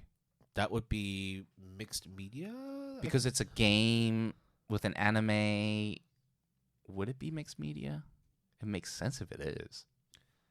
Or would it be just game because it started off as a game? Uma Musume, in terms of its source adaptation, would be game. Okay. That makes sense then. Yeah. So we saw here, which is really interesting because in terms of like 2023, 13, 26, 13, 24, it just went down with like, how much stuff was being produced each year from mangas.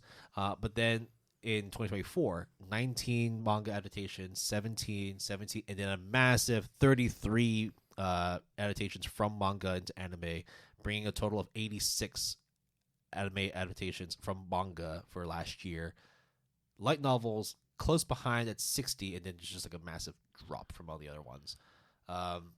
Originals and web mangas pretty much consistent. You don't see a whole lot of difference between the amount of web novels and of light novels and original adaptations across the last 2 years. Yeah, I mean, if you only look at the amount differential, the only thing is really manga and web manga and novel that is a really positive spike.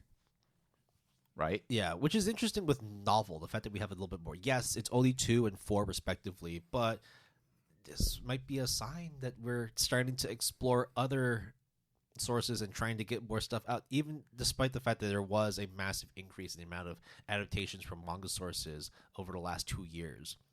So that kind of dispelled what I originally thought, because when I was putting this together last year and I saw how close it was between light novel and manga adaptations turning into anime, I thought, are we about to see not so much a change of guard, but like seeing light novel adaptations pulling up on par with the amount of adaptations that come from manga? And I could not have been more wrong. No, I would have gone a step further if you would have asked me that and said light novel would beat manga. I mean, I'm being very honest here. I legit would have thought light novel would beat manga. So I'm quite surprised, to be honest. Yeah. So it just... Because it's not even close. Yeah. It's not even close. No. It is second place, but it's not even close. Yeah. I mean, they pulled way ahead, right? Like, they produced 10 additional manga to anime adaptations in 2024. But light novel differential is 1. Yeah. So that's consistent. Yes. And it's still number 2, like by far. I still think originals is consistent. So that just means that, like, well, okay. So 24, 23 divided by 4. That's not a lot of... that's actually quite a lot of originals if I think about it. Like, there's always going to be...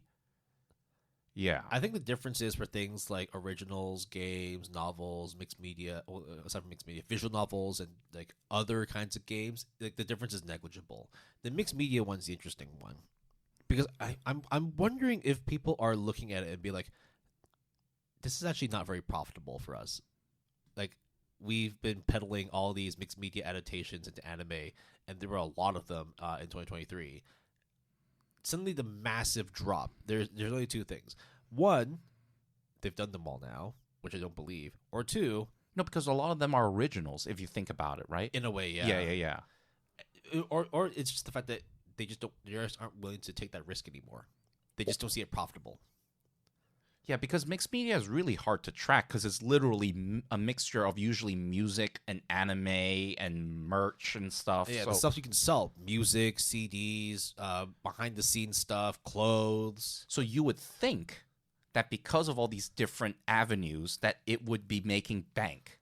And I guess not. No. I mean, massive drop to the point where it gets barely existent. Only 3 over the last year. But then you see things like manga and light novels just pull ahead. Wet manga, I think what I'm thinking with wet manga is the fact that there is going to be an eventual slight boom in terms of looking into manhwas or non-Japanese comics as adaptation Can you sources. do me a favor? Can you go back to the comedy genre? I want to see something real quick. What was the comedy differential? Very little. Okay, I was looking at the 4-koma. Do you think 4-koma has an impact on comedy? I thought almost all 4-komas are comedy. That's what I thought, but clearly it didn't have that big of an effect. No.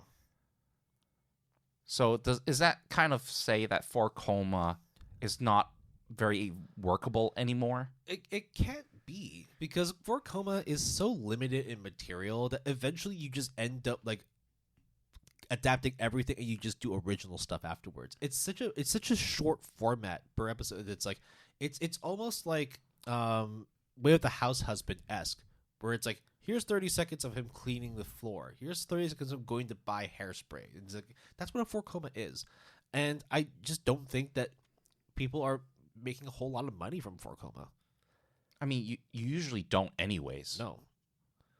I mean, when's the last 4-koma thing that you remember that really lasted and made an impact? I don't remember. I don't remember at all. I'm sure there are, but it's not enough for us to remember. So. But it's a lot of those where it's like 4-koma become a manga, become an adaptation of an anime. That would be like, oh, that's a 4-koma. Oh, okay, cool, right? But like, you wouldn't know unless the anime existed, right? Like, yeah, there's no like, here's the top 10 4-koma mangas of all time. Like, we don't even care about that kind of category and stratification at that point.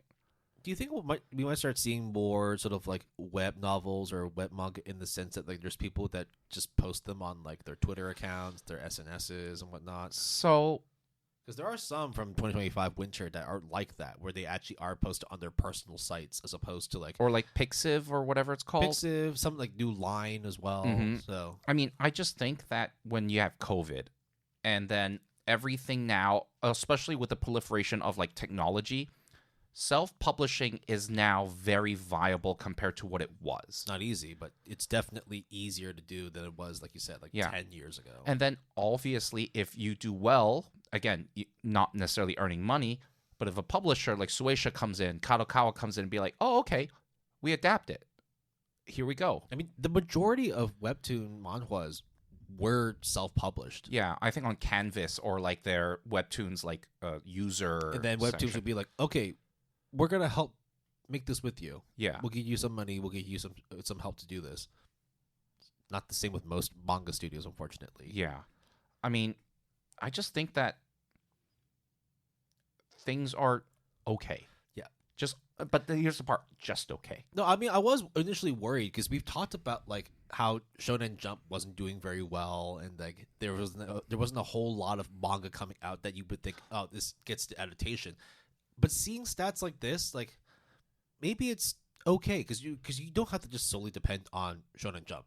There's other publications you can go to for your manga adaptations.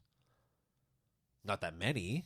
I mean, especially in terms of like the size. Like, you know, if you're talking about Shonen Action, Shonen Jump's the one. But you still got your Kodansha. You still got your Shogakukan. You still got your other smaller named magazines too. I mean, it's hard because Shueisha technically has Jump Plus, Manga Plus. Yeah. So that counts as web manga. I mean, for example, Spike, I don't know. Yeah, that's the thing too. When I was doing this, when I was collating all this data, I, of course, like didn't discern what the original source of a web manga is. Right. Whether or not it was like a Jump Plus platform, whether it was Webtoon, whether it was their own social media. Now, let me ask you this. Kaiju number 8 is originally a digital series, right?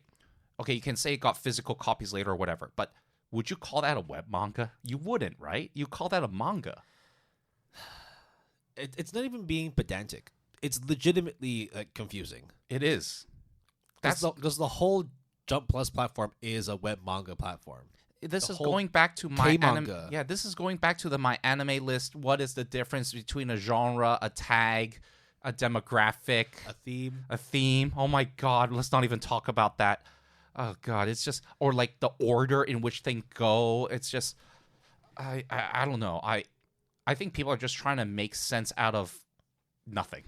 Yeah, I mean, because people want to dissect and really analyze certain elements of an anime, right? Like us. Right? But then there's things where it's like in just this season alone, there's like love polygon stuff, but then there's also love status quo. Yeah. What? Yeah.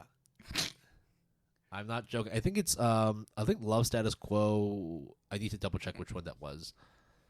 I need to know what love status quo definition is. Hold on a sec, ladies and gents. There it is. Love status quo is for the Medaka Kuraiwa is impervious to my charms. Oh. That's the theme.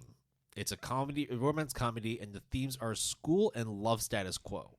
And within love status quo, things like Nagatoro-san teasing Master Takagi, who's like, okay, so I know what. Okay, so there's no development in the romance, is basically what it's saying. Basically, one likes the other a lot more, and it's for other reasons why they can't be on the same level. So they explore the whole anime of bringing that person up to their level or down to their level. Okay. That's what it seems to be, right? Because other stuff like Kubo-san, Duke of Death is made. My senpai's annoying? Yes, that's on there. Oh, I was guessing, but okay. Yes, that is on there. That's actually top 6 in terms of membership. The girl with the glasses one. Yo, okay. Will, how about we end on the love status quo anime definition by my anime list? Go for it. There is 4 paragraphs. Love status quo anime is a theme within the romance genre. These stories feature a couple that experiences frequent cute, blushy, and or fluffy moments in a daily life setting designed to make the reader go aw or experience butterflies in every chapter. Since the emphasis is on teasing a reaction from the audience, the cute interactions between the couple are prioritized over other story events that would otherwise deepen or develop the romantic relationship. Thus, the story starts with the characters already in a state of increased awareness of each other and stays there in a status quo for the majority of the story. That's only the first paragraph, Will. Yeah. Love status quo is most easily recognized by a higher than normal amount of blushing between characters, a flirty/teasing protagonist, an episodic nature, and or a lack of internal monologue or personal reflection that indicates to the audience that the character's feelings are deepening or changing with each interaction. Note that relationship status is unrelated to love status quo. In almost all cases, the couple will enter a relationship by the end of the story, and recently, the couple featured can also be already married. And not to be confused with slow burn romance, where the story begins with no romantic interest between the main couple and grows slowly throughout the work as the story unfolds to bring them together. Also, not to be confused with lighthearted romance, where not much romantic drama exists, but starting and deepening the relationship is still the primary focus of the story, rather than teasing a reaction from the audience. Love status quo is incompatible with the harem, reverse harem, and love polygon themes. While these stories may also feature frequent amounts of blushing and cute moments between the characters, their primary focus is on the main character deepening his or her relationships with multiple girls and boys, and ultimately developing feelings for one of them. Someone somewhere wrote that, Will. And had a lot of time to think about why this needed to be written. But what else needs to be written is that this is the end of this episode after we talked about the status quo love tag.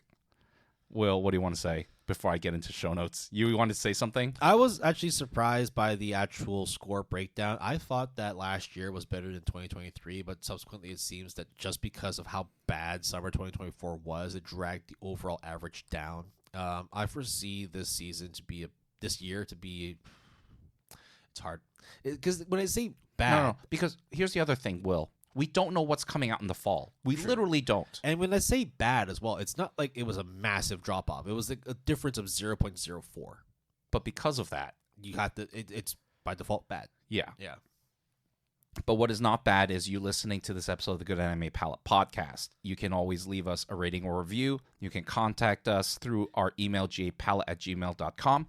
GAPALETTE, all lowercase, all one word, using the handle @PaletteGood, capital P and capital G, all one word, or through our GAP Discord server. The invite link is in the show description. We have a website, www.goodanimepalette.com, all lowercase, all one word. Music credits for this episode. Life is a Party by John Runefelt. Life is a Party by John Runefelt. Our break music is Chemistry Love by Swift7, and our outro music is Voyage by Pow. You can always support the music artists that we feature by listening to them on Spotify, Apple Music, or your music listening platform of choice. And Epidemic Sound provides all of our royalty-free music. If you're interested, you can sign up using the referral link in the show description. Terms and conditions apply. Honestly, Will, thank you so much for putting in the time to do these. A lot of sleepless nights. It legit is fascinating. I'm really looking forward to next year's because then we can do like a full. Like, I'm actually kind of bummed that for some reason I lost the retrospective for 2022. Yeah, we were trying to find it and we just couldn't. Yeah, I mean, like I'm also not going to be listening back to the episode and just because it's no, not. But you can't see what is being shown, right? The only thing I can do is actually collate it all over again. No, don't do that. Yeah, Please don't do that. I'm just gonna focus on doing 2025 and then compare that to the last 2 years of data. Yeah. So, look. You probably listened to all this and thought it was interesting as fuck. Or you probably thought it was dry as fuck. Well, if you did think it was dry as fuck, you probably already turned off after the first 10 minutes. Very true. Right? Because we've just been spitting numbers and facts this whole time. But it helps to at least put into perspective the progression of anime over the years, right? We always like to look back and see how well certain studios or how certain genres have performed. Because, look, I love myself some action comedy. Right, and it's sad to see that, like with the state of action, it's really hard to figure out what's good, what's bad. If, for example, you're Jason and you love slice of life, you'd be ecstatic to see that there has been an improvement in terms of the quality and the amount of slice of life. Same with romance, right? But then at the end of the day, horror is always going to get the short end of the stick, and it's never a mystery. Do you think there will be a good horror anime in our lifetime? No, the summer that Hikaru died, right? That right again, right? Yeah, right. No? Maybe?